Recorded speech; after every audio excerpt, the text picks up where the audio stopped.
ਇਸ ਤੋਂ ਪਹਿਲਾਂ ਕਿ ਜਾਂਚ ਏਜੰਸੀਆਂ ਆਪਣਾ ਕੰਮ ਸ਼ੁਰੂ ਕਰਨ ਇੱਕ ਸੰਗਠਨ ਨੇ ਜ਼ਿੰਮੇਵਾਰੀ ਲੈ ਵੀ ਲਈ ਹੈ ਕਿ ਅਸੀਂ ਕੀਤਾ ਹੈ। ਉਹ ਪਹਿਲੇ ਦਿਨ ਤੋਂ ਇਹ ਕਹਿ ਰਹੇ ਨੇ ਇਸਲਾਮਿਕ ਸਟੇਟ ਵਾਲੇ ਕਿ ਇਹ ਤਾਲਿਬਾਨ ਸਾਨੂੰ ਮਨਜ਼ੂਰ ਨਹੀਂ, ਇਹ ਤਾਲਿਬਾਨ ਹੋਰ ਹੈ ਤੇ ਜਿਹੜਾ ਮੁੱਲਾ ਉਮਰ ਦੇ ਵੇਲੇ ਤਾਲਿਬਾਨ ਹੁੰਦਾ ਸੀ ਉਹ ਹੋਰ ਸੀ, ਅਮਰੀਕਾ ਦਾ ਪਿੱਠੂ ਹੈ। ਇਹਨਾਂ ਤੇ ਵੀ ਹਮਲੇ ਕਰਾਂਗੇ, ਅਮਰੀਕਾ ਤੇ ਵੀ ਕਰਾਂਗੇ ਤੇ ਹੋਰ ਮੁਲਕਾਂ ਤੇ ਵੀ ਹਮਲੇ ਹੋਣਗੇ। ਕਾਂਗਰਸ ਪ੍ਰਧਾਨ ਬਣਨ ਤੋਂ ਬਾਅਦ ਉਹਨਾਂ ਨੇ ਜੋ ਆਪਣੇ ਆਪ ਨੂੰ ਥੋੜਾ ਬਦਲਿਆ, ਥੋੜਾ ਜਿਹਾ ਰੋਜ਼ ਨਵੀਆਂ ਜਿਹੀਆਂ ਗੱਲਾਂ ਕਰਦੇ ਰਹੇ ਨੇ। ਉਹ ਗੱਲਾਂ ਨਹੀਂ ਬਦਲੀਆਂ, ਹੋਰ ਉਹਨਾਂ ਦੇ ਪੱਗ ਦਾ ਰੰਗ, ਸਲਵਾਰ ਕਮੀਜ਼ ਦਾ ਤੇ ਗਲ ਵਿੱਚ ਪਾਏ ਹੋਏ ਰੁਮਾਲ ਦਾ ਸਾਰਾ ਕੁਝ ਨਾਲ ਬਦਲਦਾ ਰਿਹਾ। ਉਹ ਮੋੜ ਕੱਟਦੇ ਰਹੇ, ਉਹ ਕਿਸੇ ਇੱਕ ਮੁੱਦੇ ਤੇ ਸਟੇਬਲ ਹੋ ਕੇ ਖਲੋਏ ਨਹੀਂ। ਨਾਲੋਂ ਜਿਹੜੀ ਗੱਲ ਕਹਿ ਗਏ ਨੇ ਕਿ ਜੇ ਮੈਨੂੰ ਡਿਸੀਜਨ ਨਾ ਲੈਣ ਦਿੱਤੇ ਗਏ ਤੇ ਮੈਂ ਇਸ ਤਰ੍ਹਾਂ ਚੁੱਪ ਨਹੀਂ ਰਹਿਣਾ, ਇੱਟ ਨਾਲ ਇੱਟ ਖੜਕਾ ਦੇ। ਹੁਣ ਇੱਟ ਨਾਲ ਇੱਟ ਕਿਹਦੀ ਖੜਕਾਉਣੀ ਹੈ, ਕਦੋਂ ਨੂੰ ਖੜਕਾਉਣੀ ਹੈ ਤੇ ਕਿਵੇਂ ਖੜਕਾਉਣੀ ਹੈ। ਦੋਨੋਂ ਸੂਦ ਨੂੰ ਬਾਅਦ ਵਿੱਚ ਜਦੋਂ ਪੁੱਛਿਆ ਗਿਆ ਤਾਂ ਉਹਨਾਂ ਕਹਿਤਾ ਕਿ ਮੇਰਾ ਰਾਜਨੀਤੀ ਵੱਲ ਕੋਈ ਵਿਚਾਰ ਨਹੀਂ। ਘੜੀ ਪਲ ਦਾ ਗੁੱਸਾ ਔਰ ਹਥਿਆਰਾਂ ਦੀ ਇੰਨੀ ਜ਼ਿਆਦਾ ਵੱਡੀ ਨੁਮਾਇਸ਼ ਸਾਡੇ ਸਮਾਜ ਦੇ ਵਿੱਚ ਇੰਨਾ ਜ਼ਿਆਦਾ ਪ੍ਰਚਲਨ ਵੱਧ ਗਿਆ ਕਿ ਜਣਾ ਖਣਾ ਹਥਿਆਰ ਚੁੱਕੀ ਫਿਰਦਾ ਹੈ।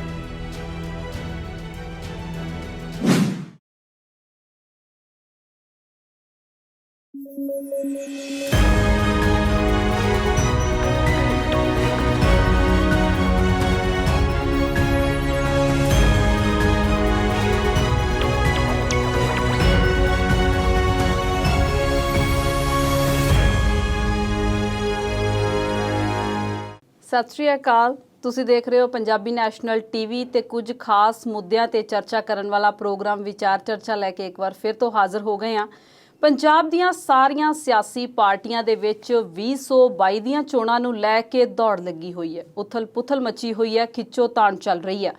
ਸਿੱਧੂ ਸਾਹਿਬ ਕਦੇ ਬੋਲਦੇ ਨਹੀਂ ਤੇ ਕਦੇ ਕਹਿੰਦੇ ਨੇ ਇੱਟ ਨਾ ਇੱਟ ਖੜਕਾ ਦਿਆਂਗੇ। ਉਧਰ ਹਰੀਸ਼ ਰਾਵਤ ਹੁਣ ਪੰਜਾਬ ਕਾਂਗਰਸੀਆਂ ਤੋਂ ਲੱਗਦਾ ਤੰਗ ਆ ਗਏ ਨੇ, ਜ਼ਿੰਮੇਵਾਰੀ ਤੋਂ ਮੁਕਤ ਹੋਣਾ ਚਾਹੁੰਦੇ ਨੇ। ਇਹ ਸਾਰੇ ਮੁੱਦੇ ਜਿਹੜੇ ਅੱਜ ਦੇ ਪ੍ਰੋਗਰਾਮ 'ਚ ਵਿਚਾਰਾਂਗੇ ਤੇ ਹੋਰ ਵੀ ਬਹੁਤ ਸਾਰੇ ਮੁੱਦੇ ਨੇ ਜਿਹੜੇ ਅੱਜ ਚਰਚਾ ਦਾ ਵਿਸ਼ਾ ਰਹਿਣਗੇ। ਮੇਰੇ ਨਾਲ ਸਟੂਡੀਓ 'ਚ ਇਸ ਵੇਲੇ ਬਤੌਰ ਐਕਸਪਰਟ ਕੁਲਦੀਪ ਸਿੰਘ ਹੀਰ ਜੀ ਮੌਜੂਦ ਨੇ। ਸਤਿ ਸ਼੍ਰੀ ਅਕਾਲ ਕੁਲਦੀਪ ਜੀ, ਸਵਾਗਤ ਕਰਦੇ ਹਾਂ। ਸਤਿ ਸ਼੍ਰੀ ਅਕਾਲ ਸਭਲੀਨ। ਕੁਲਦੀਪ ਜੀ, ਮੁੱਦੇ ਤੇ ਅੱਜ ਬੜੇ ਨੇ, ਪੰਜਾਬ ਦੇ ਨੇ, ਪਰ ਸ਼ੁਰੂਆਤ ਅਫਗਾਨਿਸਤਾਨ ਤੋਂ ਕਰਦੇ ਹਾਂ। ਜਦੋਂ ਦਾ ਤਾਲਿਬਾਨ ਨੇ ਉੱਥੇ ਤਖਤਾ ਪਲਟਿਆ ਆ, ਕੋਈ ਮਾਹੌਲ ਚੰਗਾ ਨਹੀਂ ਆ। ਹੁਣ ਹਮਲਾ ਵੀ ਹੋਇਆ ਆ ਤੇ ਇਸ ਹਮਲੇ ਲਈ ਜ਼ਿੰਮੇਵਾਰ ਕਿਹਨੂੰ ਮੰਨਦੇ ਹੋ ਤੁਸੀਂ? ਜ਼ਿੰਮੇਵਾਰ ਜੇ ਤੇ ਹੁਣ ਜਾਂਚ ਏਜੰਸੀਆਂ ਦੀ ਰਿਪੋਰਟਾਂ ਦੀ ਗੱਲ ਕਰੀਏ, ਉਹ ਤੇ ਅਜੇ ਕੋਈ ਰਿਪੋਰਟਾਂ ਆਉਣ ਵਾਲੀਆਂ ਨਹੀਂ ਜੀ। ਅਫਗਾਨਿਸਤਾਨ ਦੀ ਧਰਤੀ ਤੇ ਇਸ ਤਰ੍ਹਾਂ ਦੇ ਆਤਮਘਾਤੀ ਬੰਬ ਹਮਲੇ ਕੋਈ ਨਵੇਂ ਵੀ ਨਹੀਂ ਜੀ, ਤੇ ਇੰਨੀ ਬਰੀਕੀ ਨਾਲ ਉੱਥੇ ਜਾਂਚ ਕਰਨੀ ਸੰਭਵ ਵੀ ਨਹੀਂ। ਉਸਦੇ ਕਈ ਕਾਰਨ ਨੇ, ਪਰ ਇਸ ਤੋਂ ਪਹਿਲਾਂ ਕਿ ਜਾਂਚ ਏਜੰਸੀਆਂ ਆਪਣਾ ਕੰਮ ਸ਼ੁਰੂ ਕਰਨ, ਇੱਕ ਸੰਗਠਨ ਨੇ ਜ਼ਿੰਮੇਵਾਰੀ ਲੈ ਵੀ ਲਈ ਹੈ ਕਿ ਅਸੀਂ ਕੀਤਾ ਹੈ। ਉਹਨਾਂ ਨੇ ਕਿਸੇ ਉਹਨਾਂ ਦੇ ਲੋਕਲ ਮੀਡੀਆ ਨੂੰ ਉਹਨਾਂ ਨੇ ਇੰਟਰਵਿਊ ਦੇ ਕੇ ਜਾਂ ਬਿਆਨ ਜਾਰੀ ਕਰਕੇ ਕਿਹਾ ਕਿ ਅਸੀਂ ਇਹ ਕਰ ਦਿੱਤਾ। ਜਦੋਂ ਸੀਰੀਆ ਦੇ ਵਿੱਚ ਸੰਘਰਸ਼ ਚੱਲ ਰਿਹਾ ਸੀ ਤੇ ਸੀਰੀਆ ਦੇ ਵਿੱਚ ਇੱਕ ਸੰਗਠਨ ਉੱਠਿਆ ਸੀ ISIS। ਹੌਲੀ ਉਹ ਦੁਨੀਆ ਦਾ ਸਭ ਤੋਂ ਵੱਡਾ ਅੱਤਵਾਦੀ ਸੰਗਠਨ ਬਣ ਗਿਆ ਸੀ ਤੇ ਦੁਨੀਆ ਭਰ ਤੋਂ ਇੱਥੋਂ ਤੱਕ ਕਿ ਵਿਕਸਿਤ ਮੁਲਕਾਂ ਦੇ ਵਿੱਚੋਂ ਵੀ ਨੌਜਵਾਨ ਲੜਕੇ ਲੜਕੀਆਂ ਵੀ ਉਹਦੇ ਵਿੱਚ ਜੁੜ ਗਏ ਤੇ ਉਹਨਾਂ ਨੇ ਹਥਿਆਰ ਚੁੱਕ ਲਏ ਸੀ। ਖੈਰ ਉੱਧਰੋਂ ਕੁਝ ਉਹ ਮੱਠਾ ਪੈ ਗਿਆ, ਕੁਝ ਸ਼ਹਿਰਾਂ ਤੇ ਉਹਨਾਂ ਕੋਲ ਕਬਜ਼ਾ ਸੀ, ਉਹ ਖੁੱਸ ਗਿਆ।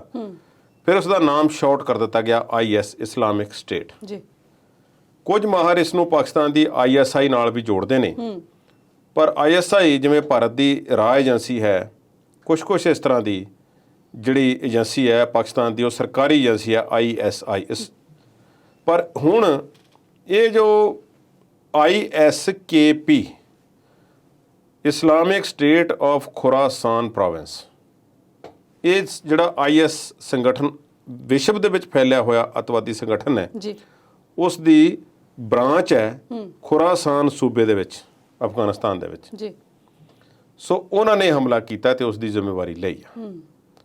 ਉਹ ਪਹਿਲੇ ਦਿਨ ਤੋਂ ਇਹ ਕਹਿ ਰਹੇ ਨੇ ਇਸਲਾਮਿਕ ਸਟੇਟ ਵਾਲੇ ਕਿ ਇਹ ਤਾਲਿਬਾਨ ਸਾਨੂੰ ਮਨਜ਼ੂਰ ਨਹੀਂ, ਇਹ ਤਾਲਿਬਾਨ ਹੋਰ ਹੈ ਤੇ ਜਿਹੜਾ ਮੁੱਲਾ ਉਮਰ ਦੇ ਵੇਲੇ ਤਾਲਿਬਾਨ ਹੁੰਦਾ ਸੀ ਉਹ ਹੋਰ ਸੀ, ਤੇ ਇਹ ਸ਼ਰੀਅਤ ਦੇ ਨਿਯਮਾਂ ਵਿੱਚ ਬਦਲਾਅ ਕਰਨਾ ਚਾਹੁੰਦਾ ਤੇ ਅਮਰੀਕਾ ਦਾ ਪਿੱਠੂ ਹੈ।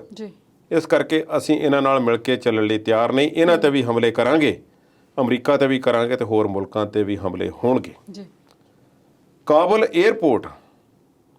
ਏਅਰਪੋਰਟ ਦੇ ਬਾਹਰ ਲੋਕਾਂ ਦਾ ਜਮਾਵੜਾ ਬਹੁਤ ਦਿਨਾਂ ਤੋਂ 15 ਅਗਸਤ ਤੋਂ ਬਾਅਦ ਦੌੜ ਲੱਗੀ ਹੈ ਲੋਕਾਂ ਦੀ ਕਿ ਕਿਸੇ ਨਾ ਕਿਸੇ ਤਰੀਕੇ ਇੱਥੋਂ ਨਿਕਲ ਜਾਈਏ। ਜਿਹੜੇ ਵਿਦੇਸ਼ੀ ਨੇ ਉੱਥੇ ਕੰਮ ਕਰਨ ਵਾਸਤੇ ਆਏ ਹੋਏ ਨੇ ਜਾਂ ਕਿਸੇ ਹੋਰ ਮਕਸਦ ਵਾਸਤੇ ਆਏ ਨੇ, ਇਹਨਾਂ ਵਿੱਚ ਫੌਜੀ ਵੀ ਨੇ, ਸਫਾਰਤਖਾਨੇ ਦਾ ਅਮਲਾ ਹੈ, ਜੀ ਕੋਈ ਇੰਜੀਨੀਅਰ ਹੈ, ਕੋਈ ਡਾਕਟਰ ਹੈ, ਕੋਈ ਟੀਚਰ ਹੈ, ਉਹ ਸਾਰੇ ਉਹ ਤੇ ਨਿਕਲ ਰਹੇ ਨੇ। ਨਾਲ ਦੀ ਨਾਲ ਕੁਝ ਅਫਗਾਨੀ ਵੀ ਨਿਕਲ ਕੇ ਆ ਰਹੇ ਨੇ, ਜਿਨ੍ਹਾਂ ਵਿੱਚ ਭਾਰਤ ਆਉਣ ਵਾਲੇ ਸਿੱਖ ਤੇ ਹਿੰਦੂ ਵੀ ਸ਼ਾਮਲ ਨੇ। ਤਾਲਿਬਾਨ ਨੇ ਕੁਝ ਦਿਨ ਪਹਿਲਾਂ ਇਹਨਾਂ ਨੂੰ ਵਿਸ਼ਵਾਸ ਦਿਵਾਇਆ ਸੀ ਗੁਰਦੁਆਰਾ ਸਾਹਿਬ ਦੇ ਵਿੱਚ ਇਕੱਠੇ ਹੋਇਆਂ ਨੂੰ ਕਿ ਤੁਸੀਂ ਠੀਕ ਹੋ, ਸੁਰੱਖਿਅਤ ਹੋ, ਤੁਹਾਨੂੰ ਕੋਈ ਇਹੋ ਜਿਹੀ ਗੱਲ ਨਹੀਂ, ਇੱਥੇ ਰਹੋ। ਪਰ ਲੋਕ ਘਬਰਾਏ ਹੋਏ ਨੇ। ਤਾਲਿਬਾਨ ਨੇ ਹੁਣ ਉਹਨਾਂ ਦੇ ਇੱਕ ਗਰੁੱਪ ਨੂੰ ਰੋਕ ਦਿੱਤਾ ਕਿ ਤੁਸੀਂ ਭਾਈ ਬਾਹਰ ਜਾਣ ਦੀ ਕੋਸ਼ਿਸ਼ ਨਾ ਕਰੋ, ਕੋਈ ਅਫਗਾਨੀ ਦੇਸ਼ ਛੱਡ ਕੇ ਨਾ ਜਾਵੇ। ਉਹਨਾਂ ਨੇ ਪਾਬੰਦੀ ਲਾ ਦਿੱਤੀ ਹੈ। ਕੁਝ ਇੱਕ ਹਾਸੋਹੀਣੀਆਂ ਵੀ ਪਾਬੰਦੀਆਂ ਲੱਗੀਆਂ ਨੇ, ਜਿਨ੍ਹਾਂ ਵਿੱਚੋਂ ਬਹੁਤੀਆਂ ਪਾਬੰਦੀਆਂ ਜਿਹੜੀਆਂ ਨੇ ਔਰਤਾਂ ਤੇ ਨੇ। ਖੈਰ ਉਹ ਬਾਅਦ ਵਿੱਚ ਦੀ ਗੱਲ ਹੈ, ਗੱਲ ਬੰਬ ਧਮਾਕੇ ਦੀ ਹੁਣ ਕਰਦੇ ਹਾਂ। ਅਸਲ ਵਿੱਚ ਇਹ ਇੱਕ ਐਕਸੀਡੈਂਟ ਵੇਟਿੰਗ ਟੂ ਹੈਪਨ ਸੀ। ਇਸ ਦੇ ਬਾਰੇ ਦੁਨੀਆ ਭਰ ਦੀਆਂ ਜਿਹੜੀਆਂ ਖੁਫੀਆ ਏਜੰਸੀਆਂ ਜਾਂ ਸਰਕਾਰਾਂ ਨੇ ਵੀ ਆਗਾਹ ਕਰ ਦਿੱਤਾ ਸੀ ਕਿ ਇੰਨੇ ਜ਼ਿਆਦਾ ਲੋਕ ਕਾਬਲ ਏਅਰਪੋਰਟ ਦੇ ਗੇਟਾਂ ਤੇ ਬਾਹਰ ਇਕੱਠੇ ਹੋ ਜਾਂਦੇ ਨੇ ਤੇ ਬਾਹਰਲੀ ਸੁਰੱਖਿਆ ਜਿਹੜੀ ਹੈ ਉਹ ਅਮਰੀਕਨ ਫੌਜੀਆਂ ਦੇ ਕੋਲ ਨਹੀਂ ਹੈ, ਅੰਦਰ ਭਾਵੇਂ ਉਹਨਾਂ ਦੇ ਕੋਲ ਹੈ। ਤਾਲਿਬਾਨ ਨੇ ਜ਼ਿੰਮੇਵਾਰੀ ਲਈ ਹੋਈ ਹੈ ਕਿ ਉਹ ਬਾਹਰਲੀ ਸੁਰੱਖਿਆ ਦਾ ਖਿਆਲ ਰੱਖਣਗੇ, ਇੰਤਜ਼ਾਮ ਉਹਨਾਂ ਦੇ ਕੋਲ ਨੇ। ਪਰ ਲੋਕ ਇੰਨੇ ਜ਼ਿਆਦਾ ਇਕੱਠੇ ਹੋ ਜਾਂਦੇ ਸੀ। 2 ਗੇਟ ਸੀ। ਪਹਿਲਾਂ ਇੱਕ ਗੇਟ ਤੇ ਧਮਾਕਾ ਹੁੰਦਾ ਹੈ। ਉਸ ਧਮਾਕੇ ਦੀ 1-2 ਦਿਨ ਪਹਿਲਾਂ ਵੀ ਇਸ ਗੱਲ ਦਾ ਖਦਸ਼ਾ ਪ੍ਰਗਟਾਇਆ ਜਾ ਰਿਹਾ ਸੀ ਕਿ ਅੱਤਵਾਦੀ ਹਮਲਾ ਹੋ ਸਕਦਾ ਹੈ, ਪਰ ਇੰਨਾ ਵੱਡਾ ਤੇ ਸਕੇਲ ਦਾ ਹੋਵੇਗਾ ਇਸ ਗੱਲ ਦਾ ਕਿਸੇ ਨੂੰ ਅੰਦਾਜ਼ਾ ਨਹੀਂ ਸੀ। ਜਦੋਂ ਇੱਕ ਧਮਾਕਾ ਹੁੰਦਾ ਹੈ ਤੇ ਨਾਲ ਦੀ ਨਾਲ ਉੱਥੇ ਜੋ ਏਜੰਸੀਆਂ ਸੀ ਜਾਂ ਜਿਸ ਤਰੀਕੇ ਨਾਲ ਲੋਕਾਂ ਨੂੰ ਅਗਾਹ ਕੀਤਾ ਜਾ ਸਕਦਾ ਸੀ, ਉਹਨਾਂ ਨੂੰ ਕਹਿ ਦਿੱਤਾ ਗਿਆ ਕਿ ਛੇਤੀ ਇੱਥੋਂ ਖਿਲਰ ਜਾਓ, ਪਰੇ ਨਿਕਲ ਜਾਓ, ਹੋਰ ਵੀ ਹਮਲੇ ਹੋ ਸਕਦੇ ਨੇ। ਤੇ ਥੋੜੀ ਦੇਰ ਬਾਅਦ ਦੂਸਰੇ ਗੇਟ ਤੇ, ਕਾਬਲ ਏਅਰਪੋਰਟ ਦੇ ਗੇਟ ਤੇ, ਉੱਥੇ ਵੀ ਹਮਲਾ ਇਸੇ ਤਰ੍ਹਾਂ ਆਤਮਘਾਤੀ ਵਿਅਕਤੀ ਨੇ ਕੀਤਾ। ਸਰੀਰ ਦੇ ਨਾਲ ਬੰਬ ਬੰਨ੍ਹ ਕੇ ਆਪਣੇ ਆਪ ਨੂੰ ਵੀ ਉਡਾ ਲਿਆ ਤੇ ਘੱਟੋ ਘੱਟ ਹੈ 90 ਵਿਅਕਤੀਆਂ ਦੀਆਂ ਜਾਨਾਂ ਜਿਹੜੀਆਂ ਨੇ ਉੱਥੇ ਗਈਆਂ ਦੱਸੀਆਂ ਜਾਂਦੀਆਂ ਨੇ। 150 ਤੋਂ 200 ਵਿਅਕਤੀ ਜ਼ਖਮੀ ਹੋਏ ਨੇ। ਜਿਹੜਾ ਦੂਸਰਾ ਗੇਟ ਹੈ ਉਸ ਦੇ ਲਾਗੇ ਇੱਕ ਪਾਣੀ ਨਾਲ ਵਗਦੀ ਹੋਈ ਨਹਿਰ ਹੈ। ਨਹਿਰ ਦੇ ਕੰਢੇ ਤੇ ਲੋਕ ਗੇਟ ਵਿੱਚ ਏਅਰਪੋਰਟ ਦੇ ਅੰਦਰ ਜਾਣ ਲਈ ਖਲੋਤੇ ਹੋਏ ਨੇ, ਉੱਥੇ ਰਸ਼ ਪਿਆ ਹੋਇਆ। ਉੱਥੇ ਬੰਬ ਫਟਦਾ ਹੈ, ਉਹਨਾਂ ਵਿੱਚੋਂ ਬਹੁਤੇ ਸਾਰੇ ਨਹਿਰ ਦੇ ਵਿੱਚ ਡਿੱਗ ਪੈਂਦੇ ਨੇ, ਪਾਣੀ ਦੇ ਵਿੱਚ ਵਹਿ ਜਾਂਦੇ ਨੇ। ਕੁਝ ਲਾਸ਼ਾਂ ਨੂੰ ਕੱਢਿਆ ਜਾਂਦਾ ਹੈ ਤੇ ਦੇਖਣ ਵਾਲੇ ਪ੍ਰਤੱਖ ਜੋ ਲੋਕ ਉੱਥੇ ਹੁੰਦੇ ਨੇ ਉਹ ਕਹਿੰਦੇ ਨੇ ਕਿ ਇਹਨਾਂ ਲਾਸ਼ਾਂ ਨੂੰ ਇਸ ਤਰ੍ਹਾਂ ਮੱਛੀਆਂ ਵਾਂਗੂ ਫੜ ਕੇ ਬਾਹਰ ਕੱਢਿਆ ਗਿਆ। ਕਿਸੇ ਦੀ ਲੱਤ ਹਵਾ ਵਿੱਚ ਉੱਡ ਰਹੀ ਸੀ, ਕਿਸੇ ਦੀ ਬਾਂਹ, ਕਿਸੇ ਦਾ ਸਰੀਰ। ਥਾਂ ਤੇ ਮਨੁੱਖੀ ਮਾਸ, ਖੂਨ, ਧੂਆਂ ਤੇ ਜਿਹੜਾ ਵਿਸਫੋਟਕ ਪਦਾਰਥ ਹੁੰਦਾ ਉਸ ਦੀ ਬਦਬੂ ਜਿਹੜੀ ਹੈ ਉਹ ਵੇਖੀ ਜਾ ਸਕਦੀ ਸੀ। ਹਫੜਾ ਦਫੜੀ ਪੈ ਗਈ। ਇੰਨੀ ਦੇਰ ਦੇ ਵਿੱਚ ਇੱਕ ਹੋਰ ਲਾਗੇ ਇੱਕ ਹੋਟਲ ਹੈ। ਉਸ ਹੋਟਲ ਦੇ ਵਿੱਚ ਬਰਤਾਨੀ ਜਿਹੜੇ ਅਧਿਕਾਰੀ ਨੇ ਉਹ ਆਪਣੇ ਲੋਕਾਂ ਦੇ ਕਾਗਜ਼ ਪੱਤਰ ਚੈੱਕ ਕਰ ਰਹੇ ਨੇ ਕਿ ਕਿਹਨਾਂ ਨੂੰ ਦੇਸ਼ ਤੋਂ ਅਸੀਂ ਬਾਹਰ ਕੱਢਣਾ ਹੈ, ਲੈ ਕੇ ਜਾਣਾ ਹੈ। ਤੇ ਹੋਟਲ ਦੇ ਬਾਹਰ ਧਮਾਕਾ ਹੋ ਜਾਂਦਾ, ਉੱਥੇ ਬਹੁਤ ਸਾਰੇ ਵਿਅਕਤੀ ਮਾਰੇ ਜਾਂਦੇ ਨੇ। ਹੁਣ ਇਹਨਾਂ ਮਰਨ ਵਾਲਿਆਂ ਦੇ ਵਿੱਚ ਬਹੁਤੇ ਅਫਗਾਨੀ ਨੇ, ਵਿਦੇਸ਼ੀ ਵੀ ਬਹੁਤੇ ਮਰੇ ਨੇ।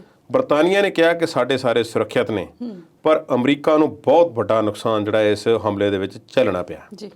13 ਘੱਟੋ ਘੱਟ ਜਿਹੜੇ ਉਹਨਾਂ ਦੇ ਫੌਜੀ ਜਿਹੜੇ ਨੇ ਉਹ ਮਾਰੇ ਗਏ ਨੇ, ਜਿਨ੍ਹਾਂ ਵਿੱਚ ਮਰੀਨ ਨੇ ਤੇ ਨਾਲ ਕੋਈ ਡਾਕਟਰ ਵੀ ਦੱਸੇ ਜਾਂਦੇ ਨੇ।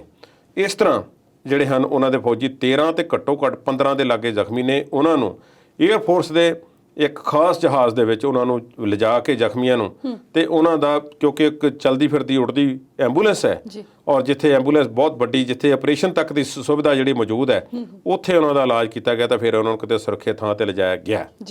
ਇੰਨੀ ਮਾੜੀ ਹਾਲਤ ਹੋਈ ਹੈ। ਅਮਰੀਕਾ ਦਾ ਨੁਕਸਾਨ ਸਭ ਤੋਂ ਵੱਧ ਹੋਇਆ। ਤੇ ਜਦੋਂ ਸਾਰੀ ਗੱਲ ਹੁੰਦੀ ਹੈ ਤੇ ਤਾਲਿਬਾਨ ਨੇ ਇਸ ਤੋਂ ਪੱਲਾ ਉਸੇ ਵੇਲੇ ਝਾੜ ਲਿਆ ਸੀ ਕਿ ਸਾਨੂੰ ਇਹ ਪਤਾ ਨਹੀਂ ਕੀ ਹੋਇਆ। ਪਰ ਓਵਰਆਲ ਜ਼ਿੰਮੇਵਾਰੀ ਸਵਲੀਨ ਜੇ ਅਸੀਂ ਕਿਸੇ ਇੱਕ ਸੰਸਥਾ ਤੇ ਲਾਉਣੀ ਹੋਵੇ, ਭਾਵੇਂ ਕਿ ਇਸਲਾਮਿਕ ਸਟੇਟ ਨੇ, ISKP ਨੇ ਇਸ ਦੀ ਜ਼ਿੰਮੇਵਾਰੀ ਲੈ ਲਈ ਹੈ, ਪਰ ਇਸ ਦਾ ਸਿੱਧਾ ਹਰਜ ਜਿਹੜਾ ਉਹ ਤਾਲਿਬਾਨ ਤੇ ਹੀ ਆਉਂਦਾ ਹੈ। ਉਸਦੇ 2 ਕਾਰਨ ਹੈ। ਪਹਿਲਾ ਕਾਰਨ ਤਾਂ ਇਹ ਕਿ ਭਾਵੇਂ 31 ਅਗਸਤ ਦੀ ਸੀਮਾ ਜਿਹੜੀ ਹੈ ਉਹ ਹੱਦ ਮਿੱਥੀ ਹੋਈ ਹੈ ਕਿ 31 ਅਗਸਤ ਤੱਕ ਸਾਰਿਆਂ ਨੇ ਬਾਹਰ ਨਿਕਲ ਜਾਣਾ ਇੱਥੋਂ। ਬਰਤਾਨੀਆ ਵਾਲੇ ਕਹਿੰਦੇ ਨੇ ਕਿ ਅਸੀਂ ਤੇ 30 ਅਗਸਤ ਨੂੰ ਸਾਰਾ ਇੱਥੋਂ ਸਮਾਨ ਚੁੱਕ ਕੇ ਲੈ ਜਾਵਾਂਗੇ, ਸਾਡੇ ਸਾਰੇ ਵਿਅਕਤੀ ਬਾਹਰ ਨਿਕਲ ਜਾਣਗੇ। ਜਾਂ ਤੇ ਤਾਲਿਬਾਨ ਜਿਹੜਾ ਹੈ ਉਹ ਅਮਰੀਕਾ ਨੂੰ ਵੀ ਤੇ ਹੋਰਨਾਂ ਮੁਲਕਾਂ ਨੂੰ ਧਮਕਾ ਰਿਹਾ ਹੈ, ਛੇਤੀ ਨਿਕਲੋ, 31 ਅਗਸਤ ਤੋਂ 1 ਮਿੰਟ ਵੱਧ ਨਹੀਂ ਹੋਵੇਗਾ। ਤੁਸੀਂ ਇੱਥੇ ਬਾਅਦ ਵਿੱਚ ਫੁੱਟਬਾਲ ਖੇਡਣਾ। ਤੁਸੀਂ ਉਹਨਾਂ ਨੂੰ ਕਹੋ ਕਿ ਅਸੀਂ ਤੁਹਾਨੂੰ ਸੁਰੱਖਿਅਤ ਬਾਹਰ ਜਾਣ ਦੀ ਜ਼ਿੰਮੇਵਾਰੀ ਲੈਂਦੇ ਹਾਂ ਅਸੀਂ ਤੇ ਤੁਹਾਨੂੰ ਸੁਰੱਖਿਅਤ ਬਾਹਰ ਭੇਜਾਂਗੇ। ਤੁਹਾਡੇ ਨਾਲ ਸਾਡਾ ਸਮਝੌਤਾ ਹੋਇਆ ਭਾਈ, ਠੀਕ ਹੈ। ਤੁਹਾਡਾ ਇਹੋ ਜਿਹਾ ਸਿਸਟਮ ਰਿਹਾ ਹੋਵੇਗਾ ਕਿ ਤੁਸੀਂ ਕੋਈ ਕਿਸੇ ਦੇ 50 ਮਾਰ ਦਿਓ ਜਾਂ 50 ਉਹ ਮਾਰ ਦੇਣ, ਤੁਹਾਨੂੰ ਕੋਈ ਬਹੁਤਾ ਫਰਕ ਨਹੀਂ ਪੈਣ ਵਾਲਾ।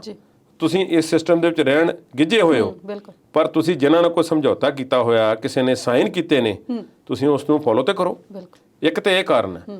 ਦੂਸਰਾ ਇਹ ਹੈ ਕਿ ਤਾਲਿਬਾਨ ਨੇ ਭਾਵੇਂ ਕਬਜ਼ਾ ਕਰ ਲਿਆ, ਜੀ। ਰਾਸ਼ਟਰਪਤੀ ਦਾ ਜਿਹੜਾ ਆਫਿਸ ਹੈ ਜਾਂ ਹੋਰ ਸਰਕਾਰੀ ਦਫ਼ਤਰ ਨੇ, ਗੱਡੀਆਂ ਮਿਲ ਗਈਆਂ, ਅਮਰੀਕਨ ਫੌਜ ਦੀਆਂ ਛੱਡੀਆਂ ਹੋਈਆਂ ਹਮਵੀ ਉਸ ਗੱਡੀ ਨੂੰ ਕਹਿੰਦੇ ਆ, ਜਿਹੜਾ ਹਮਰ ਹੁੰਦਾ ਹੈ ਉਸ ਨੂੰ ਪਿਕਅਪ ਦੇ ਤਰੀਕੇ ਨਾਲ ਵਰਤਿਆ ਜਾਂਦਾ, ਫੌਜ ਨੂੰ ਦਿੱਤੀ ਜਾਂਦੀਆਂ ਗੱਡੀਆਂ, ਉਹ ਉਹਨਾਂ ਕੋਲ ਮਿਲ ਗਈਆਂ ਨੇ, ਬਣੀਆਂ ਬਣਾਈਆਂ ਗੱਡੀਆਂ, ਹੈਵੀ ਗੱਡੀਆਂ ਨੇ, ਪਰ ਤੇਲ ਉਹਨਾਂ ਨੇ ਕਿਹੜਾ ਮੁੱਲ ਲੈ ਕੇ ਪਾਉਣਾ ਹੈ, ਮਿਲੇਗਾ ਉਹਨਾਂ ਨੂੰ, ਸਭ ਕੁਝ ਮਿਲੇਗਾ। ਇੱਕ ਬਣਾ ਤੇ ਲਈ ਉੱਥੇ ਅਮਰੀਕਨ ਚਲੇ ਗਏ ਤੇ ਰਾਸ਼ਟਰਪਤੀ ਵੀ ਉੱਥੋਂ ਨਿਕਲ ਗਿਆ, ਭੱਜ ਗਿਆ, ਪਰ ਕੋਈ ਸਿਸਟਮ ਤੇ ਕ੍ਰੀਏਟ ਨਹੀਂ ਨਾ ਕੀਤਾ। ਕਿਸੇ ਨੂੰ ਰਾਸ਼ਟਰਪਤੀ ਐਲਾਨ ਨਹੀਂ ਸਕੇ, ਸਟੇਟ ਦਾ ਮੁਖੀ ਕੌਣ ਹੈ, ਜ਼ਿੰਮੇਵਾਰ ਕੌਣ ਹੈ, ਗੱਲਬਾਤ ਕੌਣ ਕਰੇਗਾ, ਕੀ ਸਪੋਕਸਮੈਨ ਹੀ ਬੋਲਣਗੇ ਹੁਣ ਤੱਕ।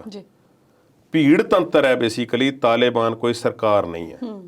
ਤਾਲਿਬਾਨ ਸਿਰਫ ਇੱਕ ਭੀੜ ਤੰਤਰ ਦਾ ਨਾਂ ਹੈ, ਜਿੱਥੇ ਅਸਾਲਟ ਰਾਈਫਲਾਂ ਜਿਨ੍ਹਾਂ ਵਿੱਚ ਕਲੈਸ਼ਨਕੋਵ ਹੈ ਤੇ ਹੋਰ ਕਿਹੋ ਜਿਹੇ ਉਹਨਾਂ ਕੋਲ ਹਥਿਆਰ ਨੇ, ਰਾਕਟ ਪ੍ਰੋਪੈਲਡ ਗ੍ਰਨੇਡ ਨੇ, RPG ਨੇ, ਤੇ ਹੋਰ ਕਿਹੜੇ ਹਥਿਆਰ ਉਹਨਾਂ ਕੋਲ ਹੋਣਗੇ, ਉਹ ਗੱਡੀਆਂ ਵਿੱਚ ਦੰਦ ਦਨਾਉਂਦੇ ਇੱਧਰ ਨੂੰ ਲੰਘ ਜਾਂਦੇ ਆ, ਕਦੀ ਇੱਧਰ ਨੂੰ ਲੰਘ ਜਾਂਦੇ ਆ। ਇਸ ਤੋਂ ਬਾਅਦ ਉੱਥੇ ਕੁਝ ਨਹੀਂ। ਇਸ ਵਾਸਤੇ ਸਭ ਤੋਂ ਵੱਡੀ ਜ਼ਿੰਮੇਵਾਰੀ ਹੈ ਉਹ ਤਾਲਿਬਾਨ ਦੀ ਹੀ ਮੰਨੀ ਜਾਏਗੀ। ਤਾਲਿਬਾਨ ਇੰਨੇ ਦਿਨਾਂ ਦੇ ਵਿੱਚ ਜੇ ਉੱਥੇ ਸੁਰੱਖਿਆ ਤੰਤਰ ਦੇ ਵਿੱਚ ਕੋਈ ਇੱਕ ਕਬਜ਼ਾ ਕਰਨਾ ਤੇ ਉਹ ਗੱਲ ਨਹੀਂ ਹੁੰਦੀ। ਜਿਵੇਂ ਕਹਿੰਦੇ ਨੇ ਕਿ ਸਿਖਰ ਤੇ ਪਹੁੰਚਣਾ ਉਹਨਾਂ ਮੁਸ਼ਕਿਲ ਨਹੀਂ ਜਿੰਨਾ ਸਿਖਰ ਤੇ ਬਣੇ ਰਹਿਣਾ ਹੁੰਦਾ। ਬਿਲਕੁਲ ਬਿਲਕੁਲ। ਸੋ ਸਿਖਰ ਤੇ ਤੁਸੀਂ ਪਹੁੰਚ ਗਏ ਹੋ, ਤੁਹਾਡੇ ਕੋਲ ਸੱਤਾ ਆ ਗਈ ਹੈ, ਭਾਵੇਂ ਇੱਕ ਸੂਬਾ ਨਹੀਂ ਵੀ ਆਇਆ, ਪੰਜਸ਼ੀਰ ਨਾਂ ਦਾ ਸੂਬਾ ਹੈ। ਇਹ ਵੀ ਦੱਸਿਆ ਜਾਂਦਾ ਕਿ ਇਸਲਾਮੀ ISKP ਵਾਲੇ ਉੱਥੋਂ ਹੀ ਜ਼ਿਆਦਾ ਆਪਰੇਟ ਕਰ ਰਹੇ ਨੇ, ਜਿਹੜਾ ਸੂਬਾ ਤਾਲਿਬਾਨ ਦੇ ਕਬਜ਼ੇ 'ਚ ਅਜੇ ਨਹੀਂ ਆਇਆ। ਹੁਣ ਜੇ ਤਾਲਿਬਾਨ ਨੇ ਅਜੇ ਤੱਕ ਪੂਰਾ ਕਬਜ਼ਾ ਨਹੀਂ ਕੀਤਾ, ਫਿਰ ਤੁਸੀਂ ਘੱਟੋ ਘੱਟ ਕੋ ਸਟੇਬਲ ਸਰਕਾਰ ਤੇ ਦਿਓ, ਲੋਕਾਂ ਨੂੰ ਜਵਾਬ ਦੇ ਤੇ ਬਣੋ, ਏਅਰਪੋਰਟ ਨੂੰ ਚੰਗੀ ਤਰ੍ਹਾਂ ਆਪਰੇਟ ਤੇ ਕਰੋ। ਤੁਸੀਂ ਕਹਿ ਰਹੇ ਹੋ 31 ਅਗਸਤ, ਇਹ ਕੋਈ ਜ਼ਿੰਮੇਵਾਰੀ ਵਾਲੀ ਗੱਲ ਨਹੀਂ ਸੀ। ਇਹ ਸਾਰੀ ਜ਼ਿੰਮੇਵਾਰੀ ਤਾਲਿਬਾਨ ਦੀ ਹੀ ਬਣਦੀ ਹੈ। ਜੀ, ਅਗਲੀ ਗੱਲ ਪੰਜਾਬ ਦੀ ਸਿਆਸਤ ਦੀ ਕਰਾਂਗੇ, ਪਰ ਇਸ ਵੇਲੇ ਵੇਲਾ ਹੋ ਗਿਆ ਇੱਕ ਛੋਟੀ ਜਿਹੀ ਬ੍ਰੇਕ ਦਾ। ਜਲਦ ਹਾਜ਼ਰ ਹੁੰਨੇ ਆ।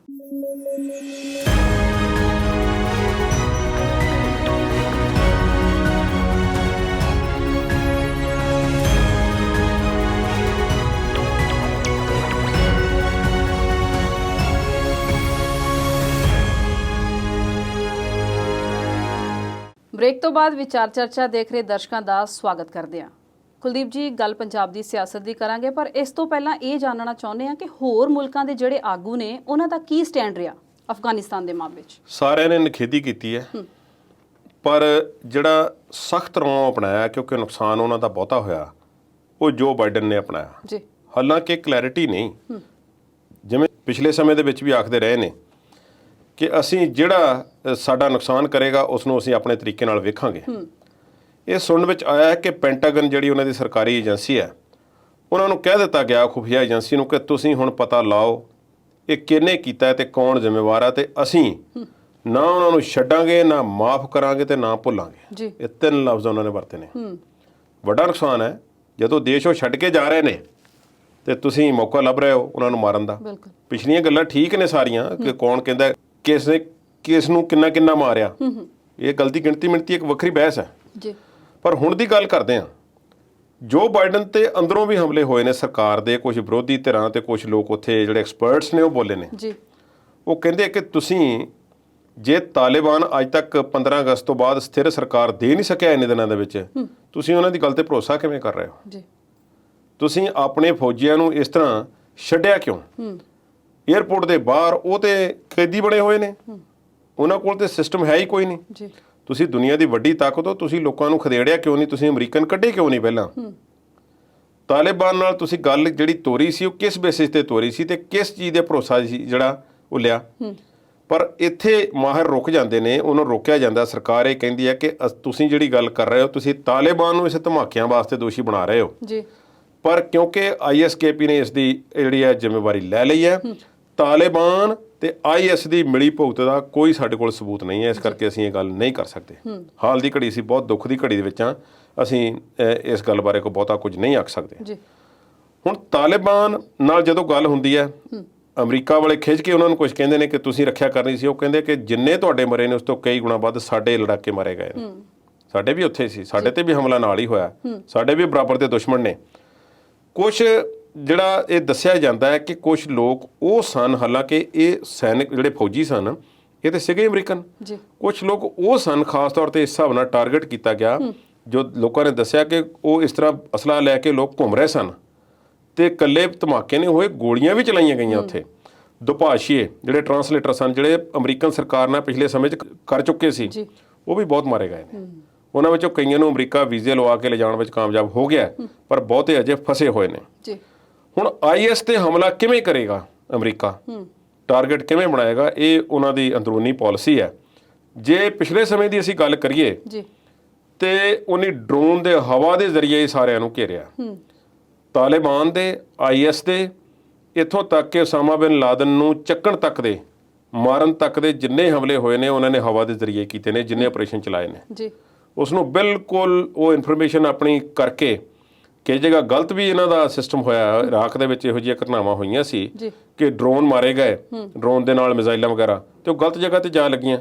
ਪਰ ਇੱਥੇ ਵੀ ਸ਼ਾਇਦ ਇਹੋ ਜਿਹੀ ਹੀ ਕਾਰਵਾਈ ਉਹ ਕਰ ਸਕਣਗੇ ਲੱਗਦਾ ਹੈ, ਪਰ ਇੰਨੀ ਕਾਹਲੀ ਨਾਲ ਕਰਨਗੇ ਇਸ ਗੱਲ ਦਾ ਕੋਈ ਸਾਡੇ ਕੋਲ ਸਬੂਤ ਨਹੀਂ ਹੈ। ਇਸ ਵੇਲੇ ਘੱਟੋ ਘੱਟ ਦੱਸਿਆ ਜਾਂਦਾ ਹੈ ਕਿ ਅਮਰੀਕਾ ਦੇ 1000 ਤੋਂ ਵੱਧ ਉੱਥੇ ਅਮਰੀਕਨ ਜਿਹੜੇ ਨੇ ਫੌਜੀ ਤੇ ਹੋਰ ਲੋਕ ਅਜੇ ਵੀ ਫਸੇ ਹੋਏ ਨੇ। ਬਾਕੀ ਦੇਸ਼ਾਂ ਨੇ, ਕੈਨੇਡਾ ਨੇ, ਇੰਗਲੈਂਡ ਨੇ, ਜਰਮਨੀ ਨੇ, ਆਸਟ੍ਰੇਲੀਆ ਨੇ, ਇਹਨਾਂ ਨੇ ਅਜੇ, ਹਾਲੈਂਡ ਨੇ ਸੌਰੀ, ਉਹਨੇ ਆਪਣਾ ਉੱਥੋਂ ਜਿਹੜੇ ਨਾਗਰਿਕ ਆ ਜਾਂ ਲੋਕਾਂ ਨੂੰ ਕੱਢਣਾ ਸੀ, ਵੈਕੂਏਟ ਕਰਨਾ ਸੀ, ਉਹ ਫਲਾਈਟਾਂ ਹਾਲ ਦੀ ਰੋਕ ਦਿੱਤੀਆਂ ਨੇ। ਪਰ ਅਮਰੀਕਾ ਨੇ ਉਹ ਮਿਸ਼ਨ ਜਾਰੀ ਰੱਖਿਆ ਤੇ ਅੱਜ ਜਦੋਂ ਅਸੀਂ ਪ੍ਰੋਗਰਾਮ ਰਿਕਾਰਡ ਕਰ ਰਹੇ ਹਾਂ, ਇਸ ਵੇਲੇ ਵੀ ਅਮਰੀਕਨਾਂ ਨੂੰ ਉੱਥੋਂ ਕੱਢਿਆ ਜਾ ਰਿਹਾ। ਜਦੋਂ ਧਮਾਕੇ ਹੋਏ ਨੇ, ਜਦੋਂ ਉਸ ਦੀ ਫੁਟੇਜ ਦੇਖੀ ਜਾਵੇ, ਉਸ ਵੇਲੇ ਵੀ ਜਹਾਜ਼ ਜਿਹੜਾ ਇੱਕ 에ਅਰਪੋਰਟ ਤੋਂ ਨਿਕਲਦਾ ਜਿਹੜਾ ਉੱਡਦਾ ਹੋਇਆ ਵੇਖਿਆ ਜਾ ਸਕਦਾ।